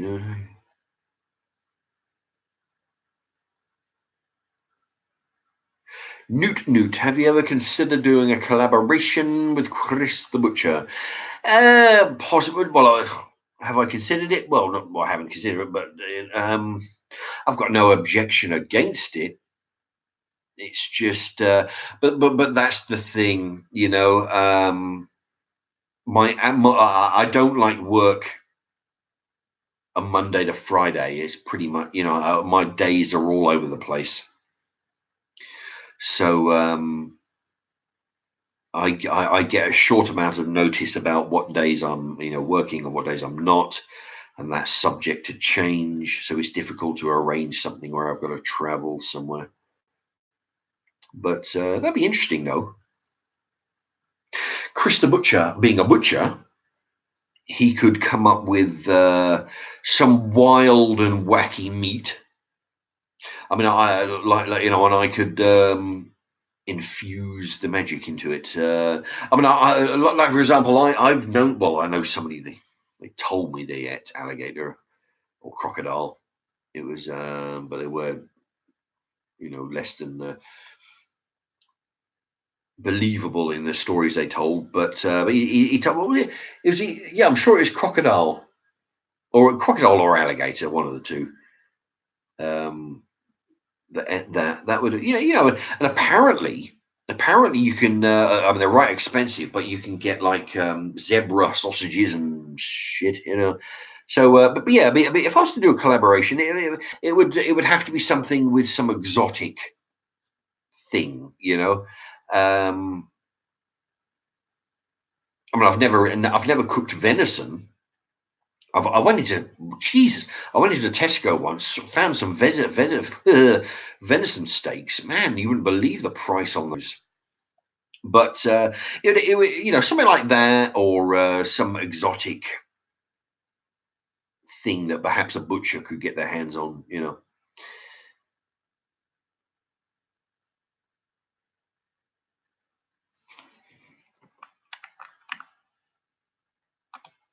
Let's see.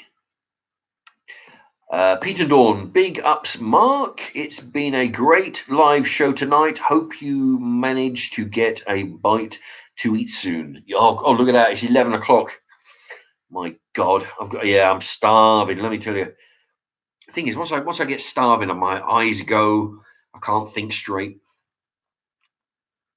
Peter B.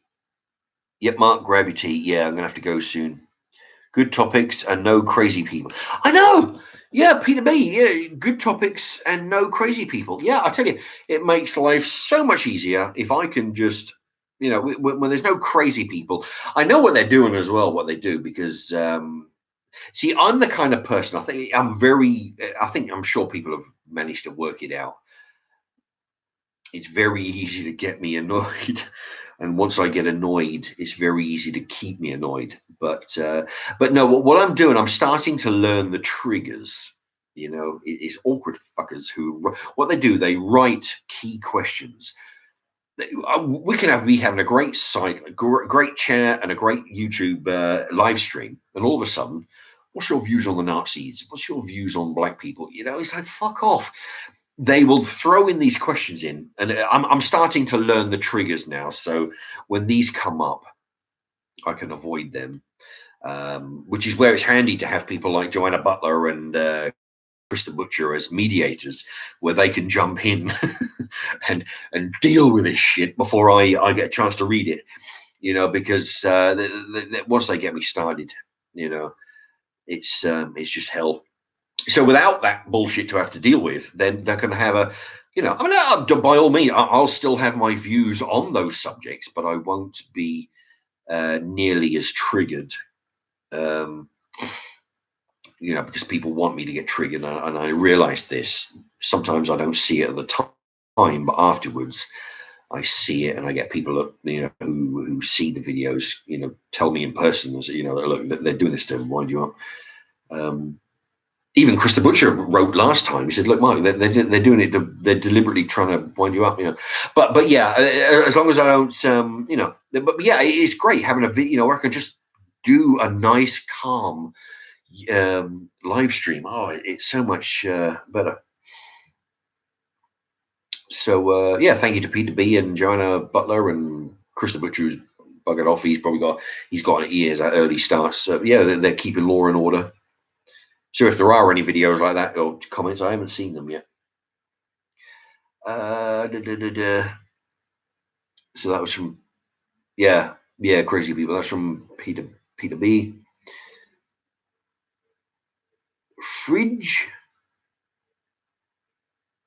Frigid Spinner Girl.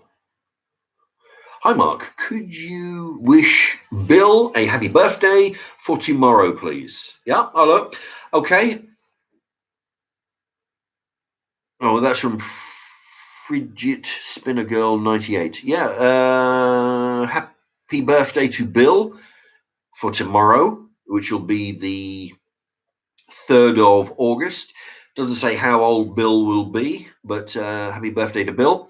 Birthday request like that, I mean, I'll do them here if you really, but if you want to send any birthdays, wedding anniversary, any stuff like that, send them via postcard to my postal address with a nice stamp on it, picture stamp if you can. I'll read them on camera. And then the good thing is about sending them on via the live stream, via the PO boxes. When I do the open up the packages or read the postcards, it will be on approximately a 10-minute video. So you can put it in your favorites, and you can go back to it between now and the next 50 years. You can go back and you can find it and replay it all you want. Whereas if you have a birthday request, like Frigid Spinner Girl 98 here, for Bill's birthday tomorrow, unless you write it down a minute and 2 hours and 20 minutes into the live stream, you've got to trawl through all of this to find your shout out. It's a long time. If you do it via postcard, I'll do it on a 10-minute video, and it'll be very easy to find it. You can find it forever. You have to trawl through 2.5 hours of stuff to find it. Just just a hint if anybody's interested in, finding, if it's got your name on the video, you can put it into your favorites, so you don't have to, you can find it whenever you like. Joe Butler, go get a snack. Yeah, I think you're right. Okay. Please wait and see if you're trying. Oh, Pete and Dawn, can't wait to see you trying our sweet and trying those sweet sour sweets. When will you be uploading a video? Yeah, well, I actually I filmed it. I think it was yesterday, or I think it was yesterday. I filmed it, but it's in a list of it's in a row of 3. And but the trouble is with actually having ones that leapfrog each other. It means that certain ones get left out, being quite old, and they get anyway. But it should be the next couple of days, because I've got the one that I'll be filming tomorrow, using people's very kind contributions to the channel via that $. People are making contributions to that. I'll be using that for tomorrow's video, and I'll be loading that straight away, because of people, the people who contributed, they'll be getting their shout outs. They want to hear that straight away. Your one has been made. It'll just be the next couple of days, because what I sometimes do is I'll film a whole bunch of videos all together. Sometimes I'll do a couple of days. Sometimes I'll spend do a few of them over the weekend or whatever, and then what I do, I try and do one every other couple of days, because I don't want to put them, load them all, do like a whole week of every day doing a video or loading a video for people, because I want people to have a chance to be able to see them. Anyway, I'm waffling on because I'm tired and I'm hungry. But yeah, it'll be a few days. It's already on the computer. It'll just be a couple of days, and you'll see the reaction to those sour sweets. Anyway. That'll be a couple of days. Newt. I didn't really have a favorite subject. I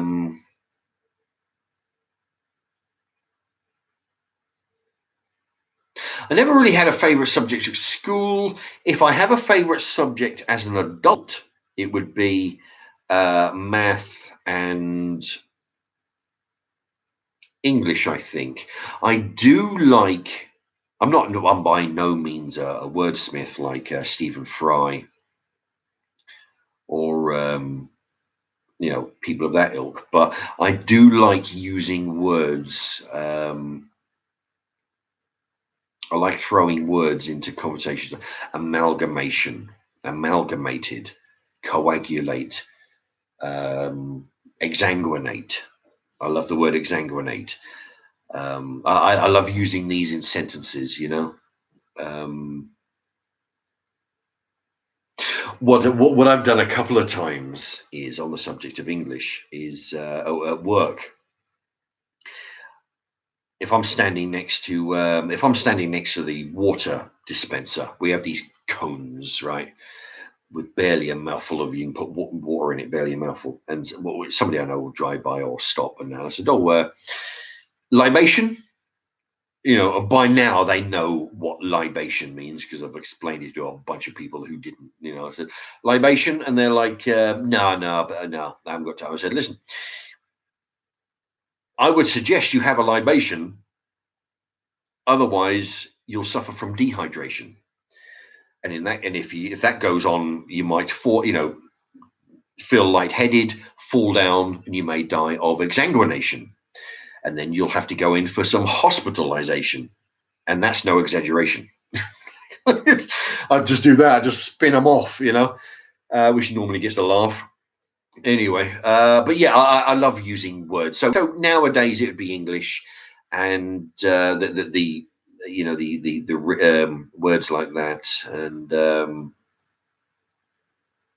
math. I find math very useful, especially being at my age. When you were, I used to have a shop. A lot of you will know I had a video shop, and I used to love fucking with the young people when they used to come in and say, "Yeah, can I have a can of Coke and a crisps and a Mars bar." And this. So you got you got 50p for the can, say 30p for the Mars bar. What's that? That's 80. 30p for the bag of crisps, for example. That's 80. It's 110. Sorry, it's £1.10. I say, okay, can of Coke, Mars bar, bag of crisps. That's 110 pence. And you can see these, like, I mean, these are like 9-year-olds, 10-year-olds. Oh fuck! You can see them fucking go mad. Yeah, but I've only got, oh for Christ, like, it's 110 pence. How much is? They're thinking, oh geez, I don't have 110 pounds for this. Oh God, Almighty, because they're not taught this bloody stuff at school. You think, good God, I want my taxpayer money. I want on a rebate. So you say to them, yeah, that's 110 pence. And then they're shitting themselves, right? Because they haven't got enough money. And they listen, is 110 pennies is £1 and 10 pence. Oh yeah, I got that. Yeah, there you go.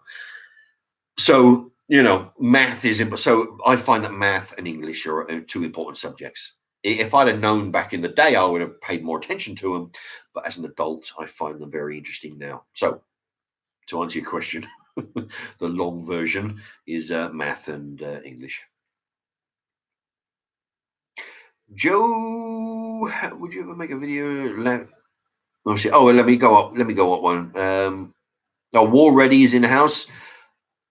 Mark, I've been watching your uploads. Very interesting. Thank you very much. Yeah, I do try to keep the video. Try and do something different than. Pete and Dawn, did you ever make a video for the lavish pudding? No worries if not.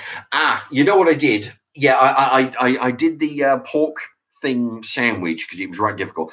I actually bought the lager, which I did a review on as well. The pudding was difficult. I actually bought a fruit cake, but I ended up eating that without doing a video of it. But I did the video of the lager, and I did a video of the meat product that I bought. Yeah, but for anybody who doesn't know, that's Pete and Dawn. They sent a £10 Marks and Spencer's voucher, which I ended up using it all except for 15 pence. That's how close it was. Yeah, I got the I got the meat. I tell you what, I was traveling around, but it must have been in there for about an hour and a half. Anyway, I got some pork loin steaks that I used in a special sandwich.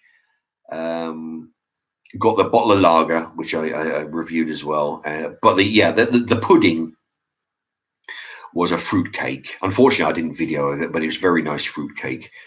Thank you to Pete and Dawn. It was a very nice gesture, actually, sending that. That was very nice. I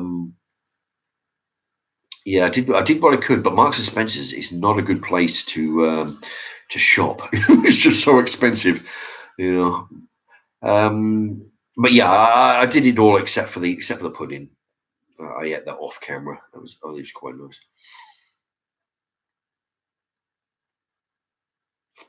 Let's see, Joanna Butler. Joanna Butler, you should do a quiz night. Then first person who comments first with the right answer gets a point. Interesting. That's interesting. Yeah. I could, because I could have a list of questions. Yeah, I suppose, and say, for example, actually, we could try now just on one question. Let's see. All right, just going to try this out just for the shits and giggles. In the Arnold Schwarzenegger movie,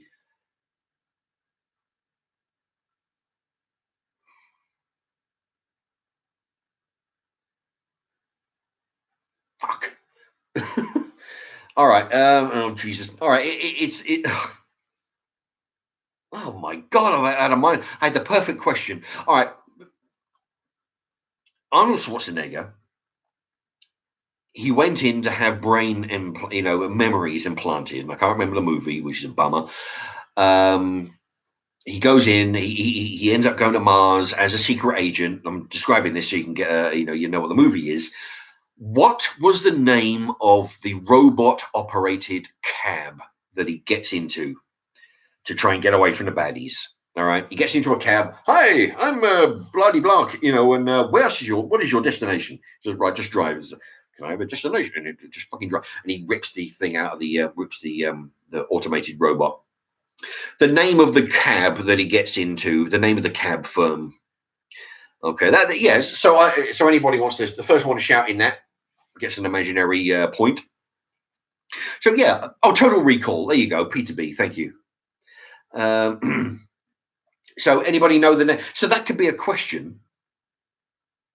And if anybody knows, write it in. If not, I'll tell you what it is. But I think on the lines, I think what Joanna's saying there is that could be the question. The first person to jump in with the answer would get a point. There you go. So that'd be quite interesting actually. I'll have to make up what I'll do. They might be a lot of them might be movie related. Yeah, Pete and Dawn says that's a great idea. Yeah, it is. Could be movie quote related. Could be movie situation related. Could be, I don't know. Might be able to throw in a food related one if I can think of something interesting enough. It could be, but basically it'd be general knowledge. You don't have to be, Einstein to work these out. Just somebody who watches films or some.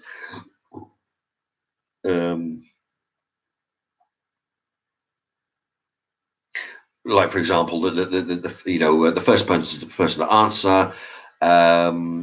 What is another name for sodium? Is it sodium bicarbonate? Well, what's another name for sodium? Yeah, something like that. And then somebody would jump in. The first one in. All right. What's your?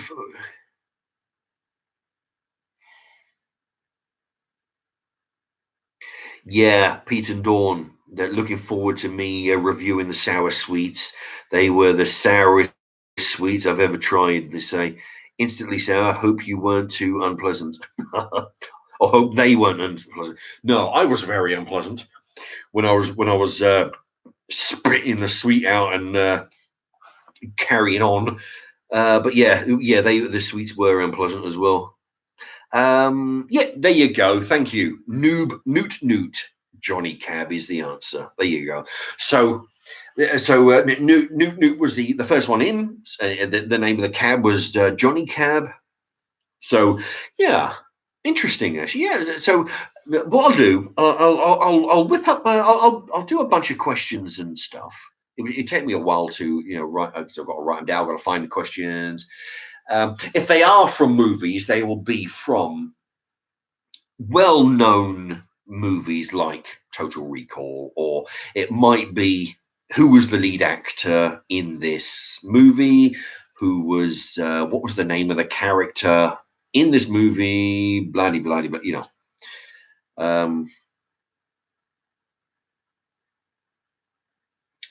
Yeah, that's a darn good idea. Yeah, Joanna Butler, write all names down, joining in. Yeah. Well, no, that was. I won't be able to do it now because I can't think straight. And other thing is, I'd have to write down all the questions because I can't think of questions that'll last a long time. Yeah, I could dedicate the whole live stream to it. So that might be interesting. But yeah, that is good. Was it Pete and Dawn? You did very well on the peppered pork sandwich. The beer review. Sorry you got stuck there for so long, but also big respects for going the extra mile and glad you enjoyed the fruitcake. Well, yeah, it was great. Well, thank you very much for the contribution of it. It's very generous. And I don't mind. I don't mind going around the shop for. It was a long time because basically what I did, I went up and down, up and down, up and down every aisle, and then right, I've seen everything, and then I've got to go around again. Think, okay, well, now I'm going to go around slower. Now I'm actually confident. Now I've seen everything. Now I'm actually choosing stuff that I would like to make a video of. All right. So I figure, I get in my head 6 items that I would like to use. Then get it. So then I've got to start all over again and whittle that down to 3 that are in the price budget, because I had a certain amount of money to use, and I've got to buy lager, a pudding, and a main dinner. So then I've got 3 items left. All right, and then I'm thinking, well, wait a minute. I remember one of them was actually Angus burgers. But I thought, well, wait a minute. I can go to Burger King and get fucking Angus burgers, right? And the other one was chicken coujons, which then I got to think, well, yeah, I mean, I'd like to use those. Those would be really good. But I've used chicken. I can get chicken coujons from the co-op. I've done chicken coujons. It's not exactly lavish and out there, you know. So and that left me with pork loin chops. So I thought, well, out of the 3, they're the ones that aren't something I can buy from Burger King, right? So I'll use those, and then a lager. They were limited on the lager actually, but I went for one that was, the cheapest end. But yeah, no, it's just a shame. Well, the thing is that the reason why, yeah, and that's the thing. The fruitcake was in the budget because the fruitcake was like £1.15. Because I was going around everywhere. I was looking at every bit of cake going, but yeah, it's a shame I didn't. But yeah, I mean, the thing, I didn't film it because it wasn't. After I bought it, I'm thinking, Christ, well, yeah, it's a shame. I should have bought something a bit more exciting than a fruitcake, Although it tasted really good, it just wasn't, it wasn't, yeah. Wasn't really, anyway, I'm waffling on. It wasn't an exciting fruitcake, but it was delicious though. Oh, I'm waffling on because I'm so tired. Peter and Dawn again. We were only fucking fly. We were only expecting 1 video, to be fair, so we were really over the moon when you uploaded 2 vids. Top geezer. Oh, thank you very much. Well, yeah, I figured, it was, I'll dedicate 1 video to one of the items. To give you more shout outs for your pounds. It was a lot of pounds in a sense. I thought, it deserves an extra video. Jam 99 bro, do you prefer Pizza Hut or Domino's? Well, actually, I like both, but given the choice, I got to tell you, Pizza Hut are the way to go. They actually, in fact, if anybody works at Pizza Hut, if they want me to go in and I'll do it. I'm shameless, I tell you, if anybody works at Pizza Hut, I'm willing to go in there with my camera, and I'll do a review on all your stuff. Just God Almighty, God, I thought that that George Foreman, that lean mean grilling machine boxer guy, I thought he was shameless when he's plugging his stuff, But no, I have no shame when it comes to. So yeah, if anybody knows a restaurant, if they work in there, if they're a manager, if they're a waiter or something, try and get your boss to let me know. I'll go up there with my camera. I'll review, because what I like to do is to go up there and do their lunchtime special. You pay like £8, and it's unlimited pizza, right? I like to do that. So what they do, they put like 4, 5, 6 different flavored pizzas on the thing, and you go up, you get a slice of this, slice of that, slice of that. Yeah, anybody interested, let me know. I'll come up there and sample everything, and I'll shout out your Pizza Hut business. So Pizza Hut is my favorite out of the 2. And actually, do they do vouchers? They do lunch vouchers. If anybody has any lunch vouchers, or if anybody works in a restaurant and they can wangle some vouchers, by all means, you know the drill. The PO box. Anyway, no, it looks like Joanna Butler likes Domino's. Yeah, I like Domino's, but yeah, given the choice, Pizza Hut. Mark Smith says Benny the Taxi. No, I think you know. I don't know. There's Johnny Cab. Johnny Cab was the thing. I don't know who Benny the Taxi is. Oh, Joanna Butler's off. She's got a Betty buys. Oh, look at that. It's only come out at 11:30. Lightweight, but you know, mind you, I've got to go as well. I've got to eat before I collapse. Rosa Fresholia. Fresholia. Are you an alcoholic? No. No. I would say not. Um, Alcoholic. Now, the way I mean, I don't really drink a whole lot. I mean, I'll buy a bottle of vodka and it might last me 10 days. You know, if I buy a liter, yeah, I mean, I can get through a liter of vodka in 10 days.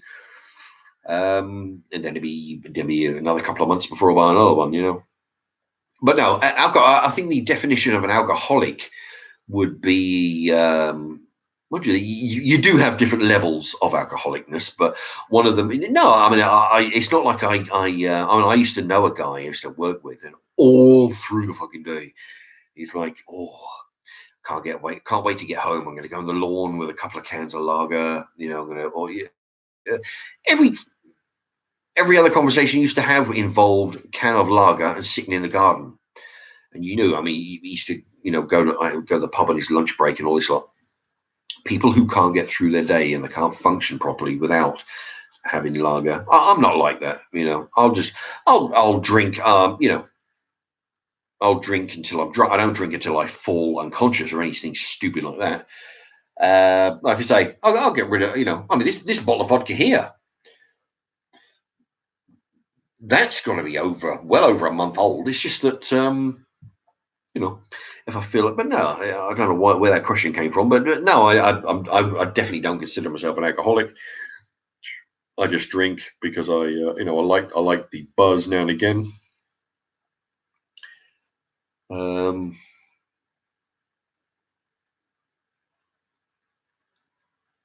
Let me see, Jam 99 Bro.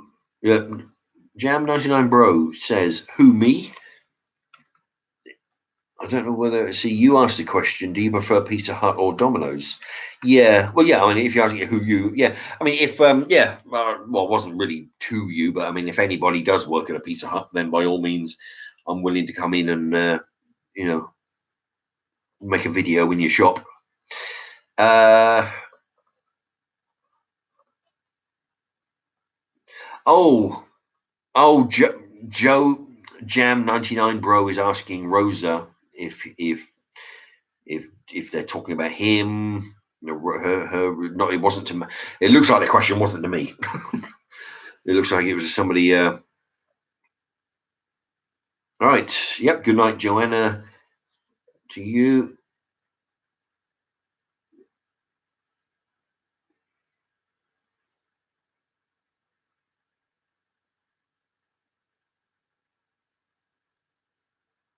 Oh, Jesus.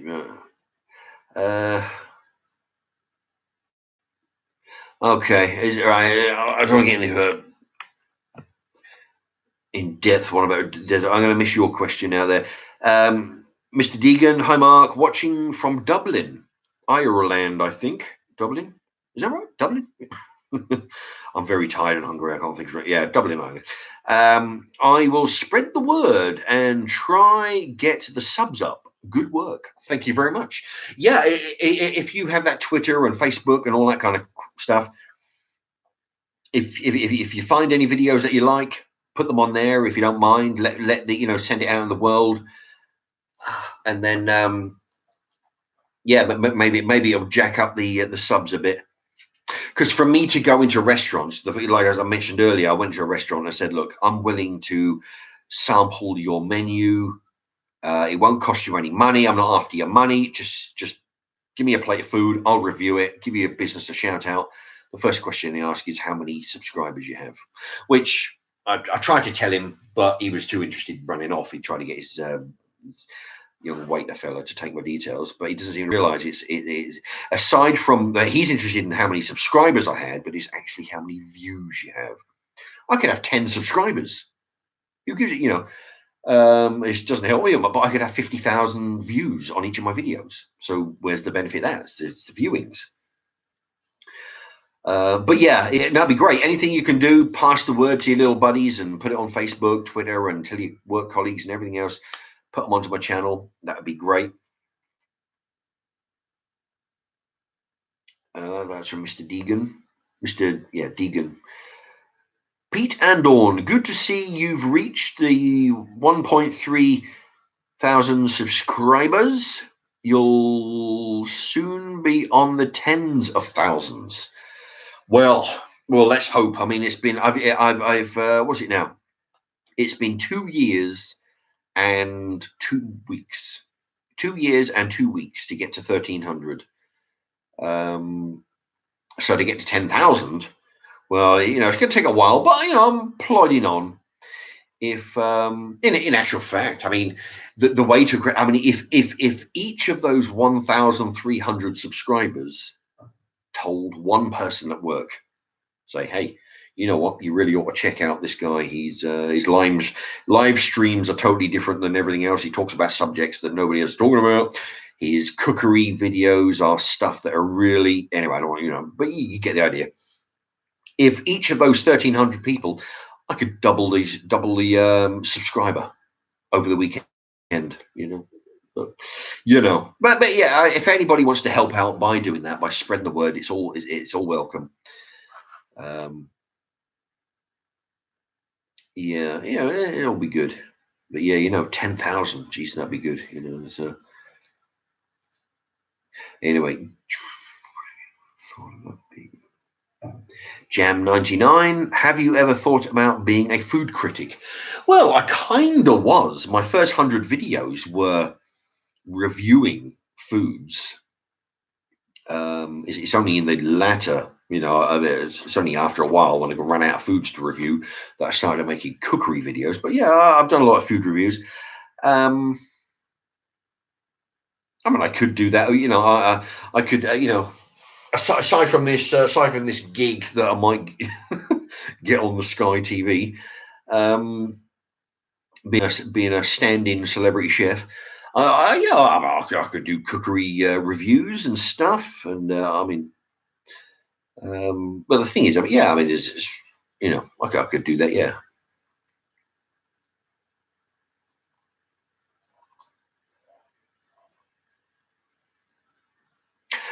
Stuart Wilson, can you make me a fish finger sandwich? Yours looked awesome. Yeah, I've done several fish finger sandwiches now, and trying to do them in different ways, using different breads.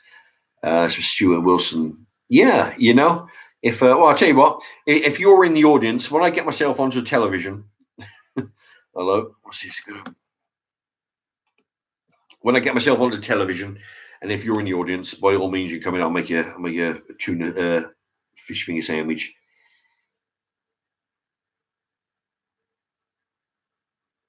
Oh yeah. Oh, I see. Yeah, you first use samb with an M, sambed, which then he corrected it to sandwich. Jam99. Interesting question. What about competitive eating? Well, I've seen those on the TV, and the thing is, I can't do it so much now.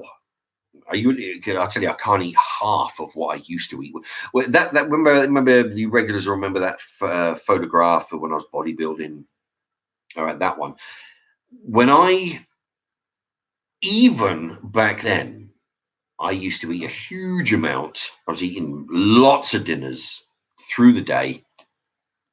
I could eat vast amount of food in a single dinner.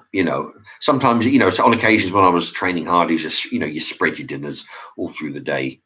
But yeah, I mean, I actually sat there at Fatty Arbuckle's and eating one of their monster steak dinners. I could eat vast amount of food over a long period of time. It didn't used to bother me. But the problem is, it's doing it under a time restriction. That was where, I mean, I suppose I could train to do that. I'll come to you in a minute there. I could train to do that, but it wasn't really my style of it because I used to. Because the reason why, well, when I was bodybuilding, the reason why you eat several small dinners a day is so your body's got time to absorb all the nutrients. Because if you have one big dinner, your body sort of slows down, and it's your body's working fucking hard to consume all that food. But if you break it down into 6 different meals, small amounts, tuna sandwich or a bit of tuna out of a tin or a jacket potato or these little things, your body's got time. But yeah, that's the way I did it, because I was gaining weight, gaining muscle. But yeah, it's interesting to watch though, competitive eating. I don't think I was built for that. But like I say, there's you can train. Pete and Dawn, have you ever thought about making a mealworm sandwich? Only kidding, they say. Oh dear. Yeah, I tell you what, I have a. When I ate mealworms. That's when I was. I was trying to get some donations together to buy some mealworms, which I've still got. I'm waiting for the ducks to return to the pond, and you know what? Oh, you wouldn't believe the hassle I've had. All right, because the thing is, I'm waiting for my mate to build his fucking chicken thing right in his garden. I'm waiting on the ducks to come back to my local ponds, and I'll start filming the mealworms of the ducks and filming that.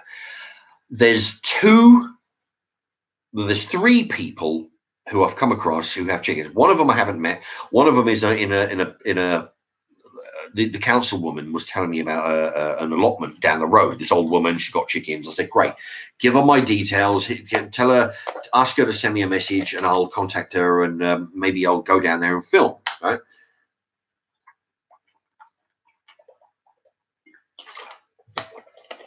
And then at my local allotment, there is another guy who has 3 or 4 chickens. Same thing. Would you pass on my details? Because I can't find, I can't even get in the allotment. I can't wait. I can't. It's difficult to be there when the guy's there. So I said, look, pass on my details to this guy. All I want to do is I'll subsidize feeding them. I'll go over with the light, the mite powder. I want to film them basically for the enjoyment of my viewers. So he never got back to me. That's been about fucking 2-3 weeks ago now. The third one is one where there was there's a local meeting group.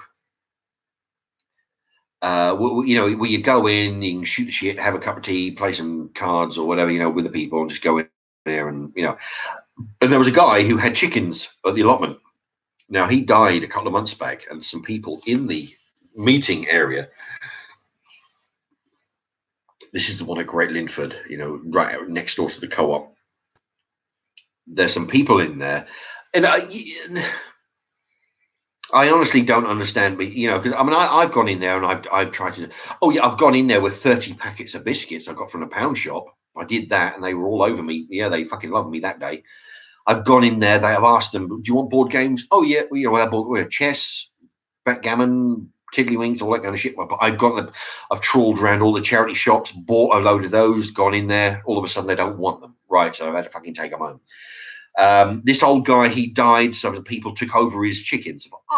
Because I actually spoke to the old guy. I said, listen, how about can I come round and visit your chickens and film them and do this and feed them? And absolutely. Then he went and died, right? So now I've got the couple of new people, couple of people who have taken over his allotment and looking after their chickens. I managed to go around there one day, and I was turning over the dirt, trying to help out. And I was saying, look, I used to keep chickens a couple of years. I've got all this knowledge. How about I, impart my knowledge on you? And all of a sudden, they don't need my help. All of us, don't bother, coming around because we got somebody who's organising the, the lice powder and all that lot. I say, fine, I'm going away. And I'm thinking, well, yeah, that was kind of a brush off. It's like, we don't, we basically saying we don't need you. We don't want you. You can shove your knowledge and I went in there today, And he, the guy was in there, and I said, listen, if it's convenient, can I come round? I don't want to do anything. I don't want to I realize I'm not needed. My information is not needed. My insight and all this kind of stuff, not needed. All I want to do is film the chickens, maybe throw them a few mealworms, kind of feed them. That's all, for my channel. You could see the cogs working. He's trying to come up. The thing is, and then he comes up after a few seconds. He's come up. He says he's going to a thing in middle, at the city centre, Milton Keynes, this vegetarian fucking meeting or some shit that they had some big thing. All the vegetarians around the country all having a big meeting at the city centre, the shopping centre. But you can see the cogs working. He was trying to think of some reason for me not.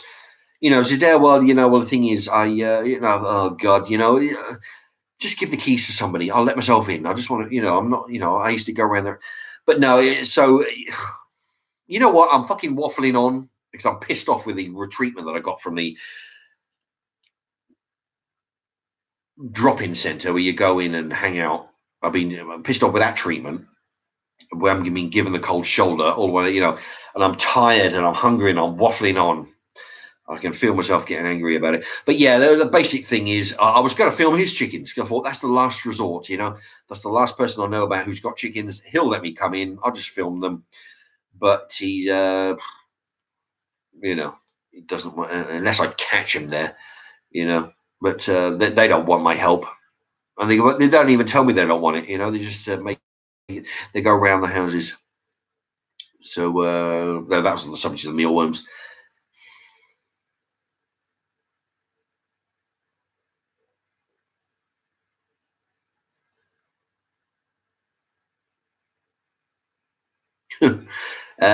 Pete and Dawn, how about I park my knowledge on you? Mark's remarks, 2019. Yeah, Well, the thing is, if you're talking about the chickens there, it's a shame because I've got, I'm one of these people, I'm not one of these assholes who goes out and buys a bunch of chickens on a whim and then throws them in the garden and let them film for themselves. Like I know there's a guy that I know who did that. And a couple of his chickens end up fucking drown because he had ducks as well. So, of course, the chickens jump in the water and they drown because he didn't know that you've got to keep chickens away from ducks. Well, they're fine together. It's just the chickens do not swim. But, of course, he didn't find out the information, so they didn't know that, and their chickens died. I'm one of these people. I read books. I watched every single video I could find. I spoke to people who had chickens. I researched it up and down, but these people, they figure, because I don't know whether they think I'm going to go over and take over the allotment, which is not the case. I just want to go in. I want to film feeding the chickens. I want to film me putting the powder on the chickens, mainly for my, because I like doing this with the chickens and it make an interesting video. But no, some people you cannot help, and he does. He's what when you speak to him about it, you can think, oh, shit. Well, the thing is, no, we got a friend of ours. He's coming to help, so you don't have to. It's like fuck you. It's like I'm offering my help here. But normally it would be a case of, well, fuck you then. But no, the thing is, if I'm gonna make some chicken videos, I need this guy to fucking let me in and film the chickens. This fucking guy, the guy who had the chickens, who owned the chickens before this guy took over, he was all right with me going over there and filming them. It's just it was just unfortunate he happened to die a week after he agreed to let me come in. And this new guy that's come in, and he's like, he's I don't know what his problem is. He just doesn't want to, But I've got the knowledge. I can help look after them. I'll subsidize feeding them. I'll buy them grain, mealworms. But the thing, what pisses me off the fucking most, and a little, the guy who originally owned the chickens on this allotment, he agreed to let me film the chickens, and I said, I'll tell you what, I'll get some powder to, for the lice, keep the lice under control. I'll make a video. Yeah, absolutely, great. So of course I buy 25 kilos of lice powder, a big fucking bag, 25 kilos. I get that delivered, and now all of a sudden, this guy has got no interest in letting me anywhere near the chickens because he's making all these excuses that his mate's going to take care of it and all this other bullshit. So now I'm trying to find other people who have chickens who will let me around the chickens to use this powder. Otherwise, I've got 20 kilos that I'm going to have to use on my friend's chickens when he finally gets round to building his thing in his garden, which is what a lot of people contributed a couple of weeks ago to the mealworms. I can't use them on the local ducks. One, I'll get arrested, and two, you can't get hold of them anyway. So yeah. Aside from these chickens in Bletchley that my friend is working on, the 3 outlets that I found, because I've been trying to find people with chickens. The 3 outlets that I found, 2 of them haven't bothered returning my calls, and the third one's making all kinds of excuses. How gee, well, the thing is, I'm out of the area that day that you need to come round, and fuck off. So I'm lumbered with 20 kilos of powder that I bought because the original person told me it was all right. You're very welcome to come in and do what you like with the chickens.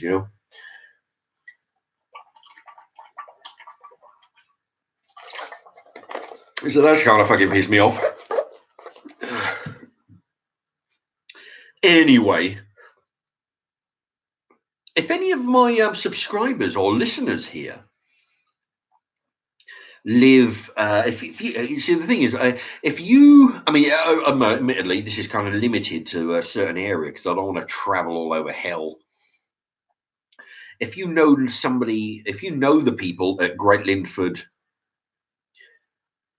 allotment, or in the there's an allotment on Great Linford.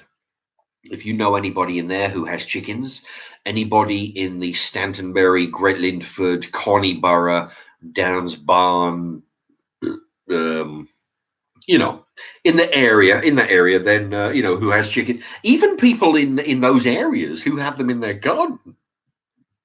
If you know them, please have them contact me. And but admittedly, I'll read those names out there: Great Linford, Stantonbury, Great Linford, Connyborough, Downs Barn. What's the other one? Bradwell Common. Basically, if they're around the city centre area, I can get a bus. I don't have to take the whole 20 kilos. I'll just take a drinks bottle, fill it up, and I'll go there. I'll take my camera.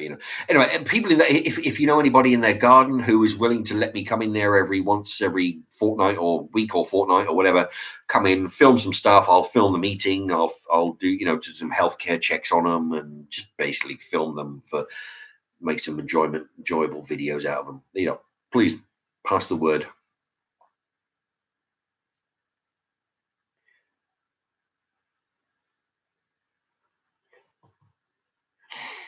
Oh, my spine is cracking.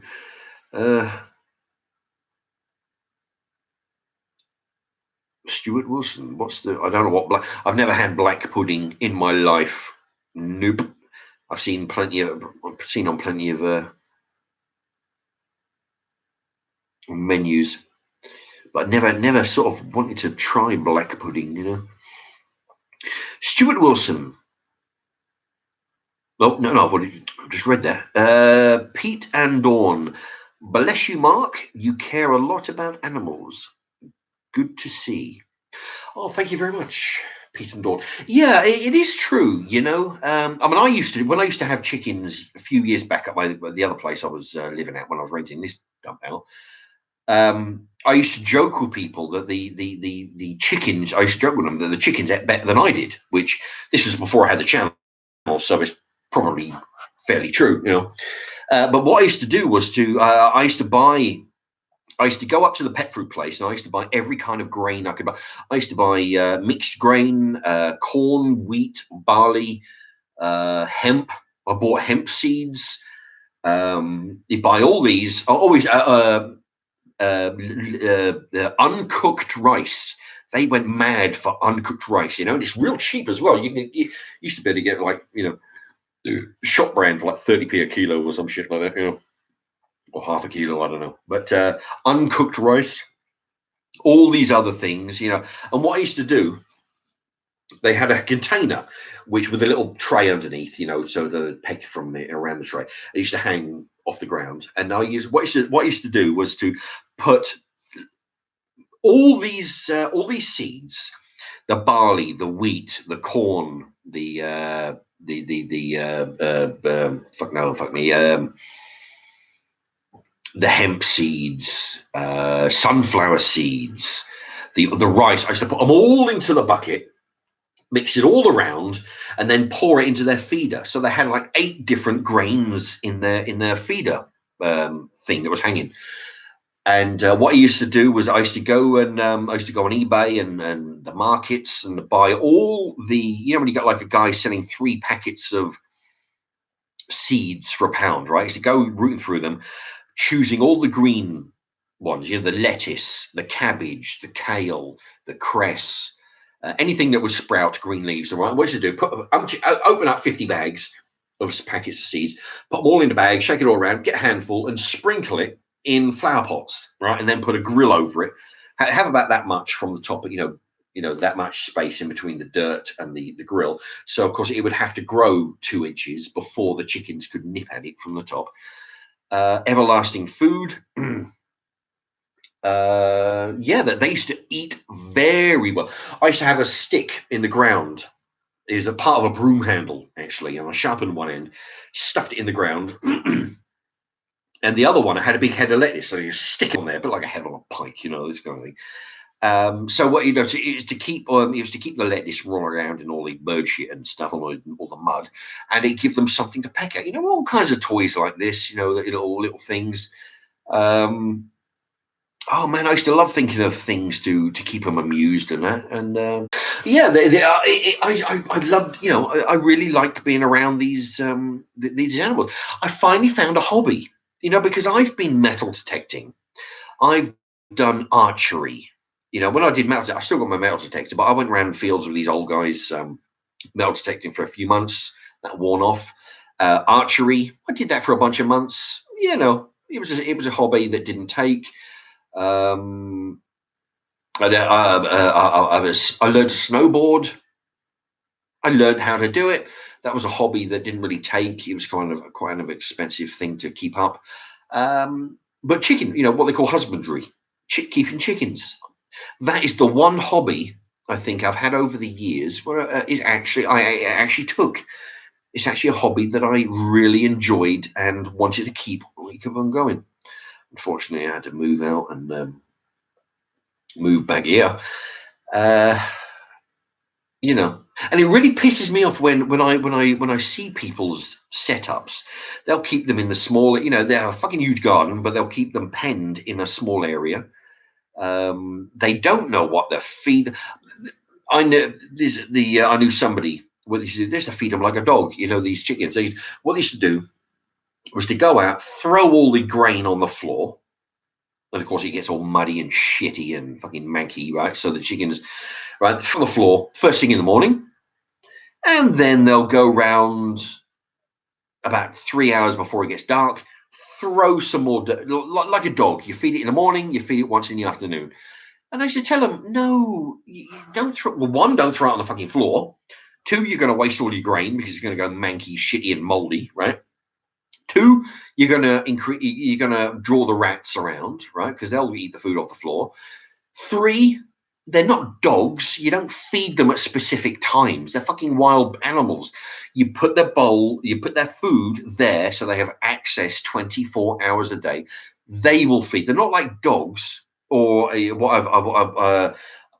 was watching a documentary on wolves once where the Indians used to drive all the buffalo over the cliffs. And at the bottom of the cliff, because it's an easy way to kill them, right? The buffalo, the wolves at the bottom of the hill where they used to gorge on these dead buffalo, and it's to an extent where they couldn't move. All right, that's what the wolves did, and that's what a dog. If you put a bowl of food down, the fucking dog will eat the lot. It doesn't think about tomorrow. Okay, that's not what dogs do. So that's why you have to give them food in the morning and give them one in the evening. Chickens are not like that. You give them access to food 24 hours a day. They will eat when they want to eat. you know. But their reckoning was, oh yeah, we'll throw it in the morning, throw it down in the evening. The chickens will basically find their own food in the garden. Well, they will until they eat every fucking blade of grass in your garden. You dumbo. This is what they didn't understand. They thought, yeah, and they wouldn't put grit down because I bought a bag of grit. A bag of grit will last you a year. Right, 1 pound, 1 kilo is a small, but it's half the size of a bag of sugar. It lasts you a fucking year. It's made up of oyster shells and all this kind of stuff. They wouldn't feed them those. No. They'll find their own grit because they have it in their gullet, right, to digest it, to break up the food. Well, that's great until they felt eating every fucking piece of gravel in the. If people don't go to the if people can't be bothered to read up and find out what goes on with chicken care, why the fuck you bother? You can't just go, and that's when you get these dumb bastards that I, knew where they had chickens and they had ducks.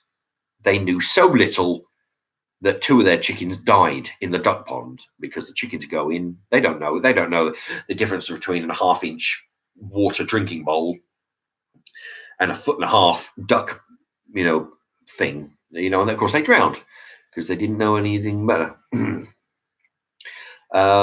Anyway, but yeah. So if anybody has chickens in that area, I'll just if you want, I'll go around once a week, once a fortnight, once you get a day off, I'll go around, and just basically do some filming because I'll find it I really like it, and I'm hoping that the viewers will as well. Now, Peter and Dawn, my parents have chickens, but they live too far away. We just feed them grains and scraps from our dinner. Yeah, of course, leaving out the chicken. Yeah. We don't want them liking the taste and becoming cannibals. Actually, that's very true.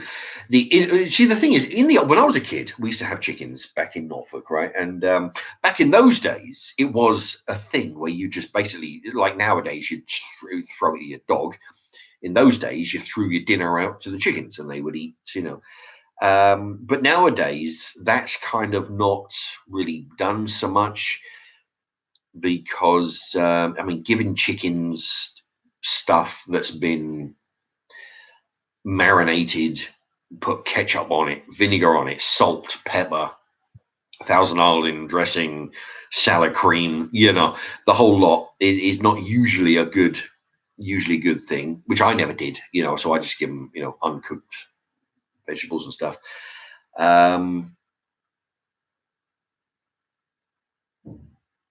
But yeah, definitely not giving them meat.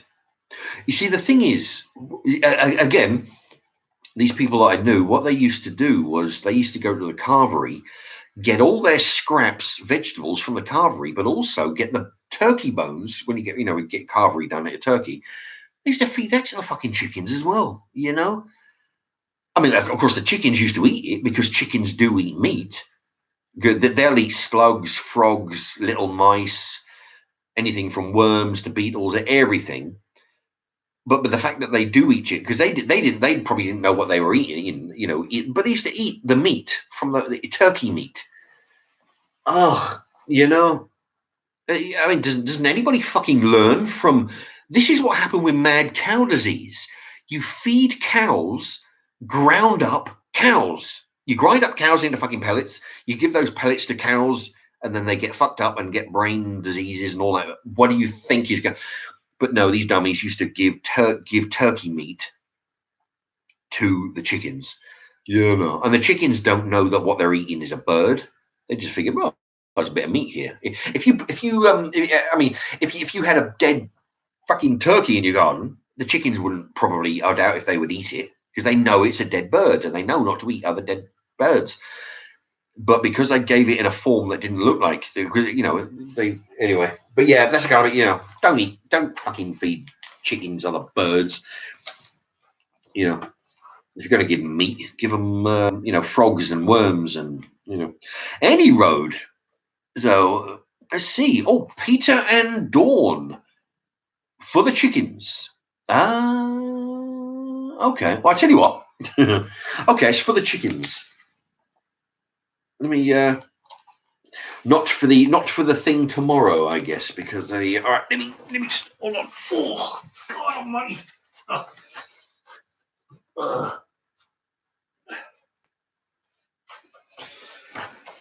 I've been sitting down for so long, it's hard to get up. All right, Pete and Dawn for the chicken. What I've done, I've actually got, because this is when I feed the chickens and the ducks at the local thing.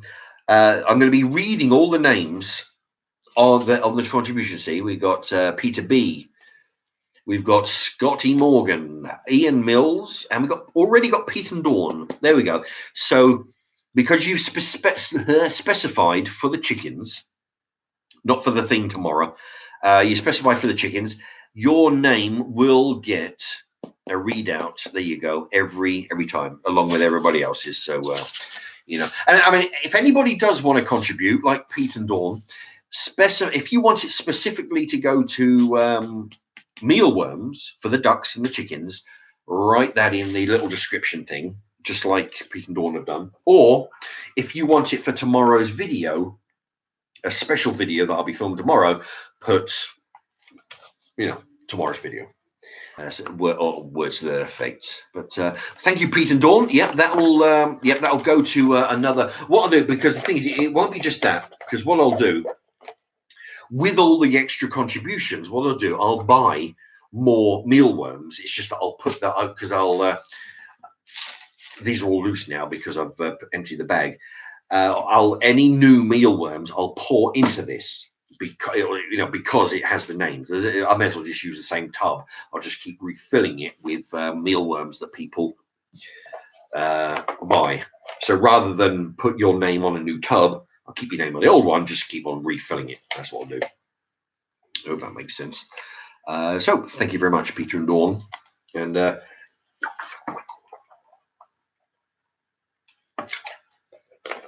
boy. Right. All right. It's been 3 hours, 20 odd minutes. Oh God, it's midnight now. All right. So, okay, that was Peter and Dawn. Anybody else want to chip in right quick? Because I'm really going to go in the next couple of minutes because I want to go eat.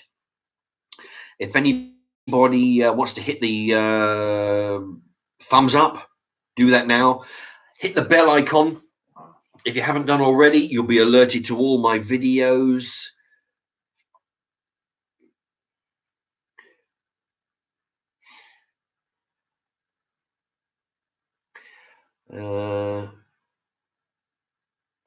Yep, nice one from Peter and Dawn. Very good. Nightmate from Jam 99. Hit the thumbs up. Your last chance to contribute. If you don't want to contribute, like I say, you can just let the ads play. What I'll do, I'm going to put a load of I'm going to put an ad when I reload this, providing it doesn't get demonetized, which is very likely because it's been a pretty well tempered video today. I'll be putting a video. I'll be putting an ad every 20 minutes. Sometimes I put 30 minutes. I'll do one every 20 minutes, and that way, if you can let at least some of them run, those few extra fractions of a penny will go to another video in the future. Okay, so 3 hours 23 minutes. Like I say, you've got about 3 weeks to send any postcards, letters, parcels, anything you like to the PO box. If you want one of these, send a stamped address envelope, and I'll send you one of those. And that is that. Yeah, I think there's nothing more to say. Tell your pals. Yeah, hit the bell icon for the video tomorrow. And thank you to all those who contributed to donating to tomorrow's video. Each one of those, everybody will get a shout out on the video. And that's it. It's 5 past midnight.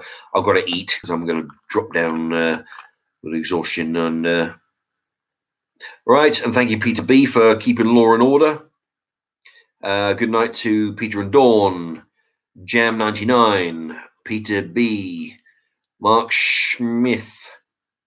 Oh, War Ready. Yep. Good night to you. Anybody else, real quick? Yeah, I haven't heard much from War Ready today. Ages ago, anyway.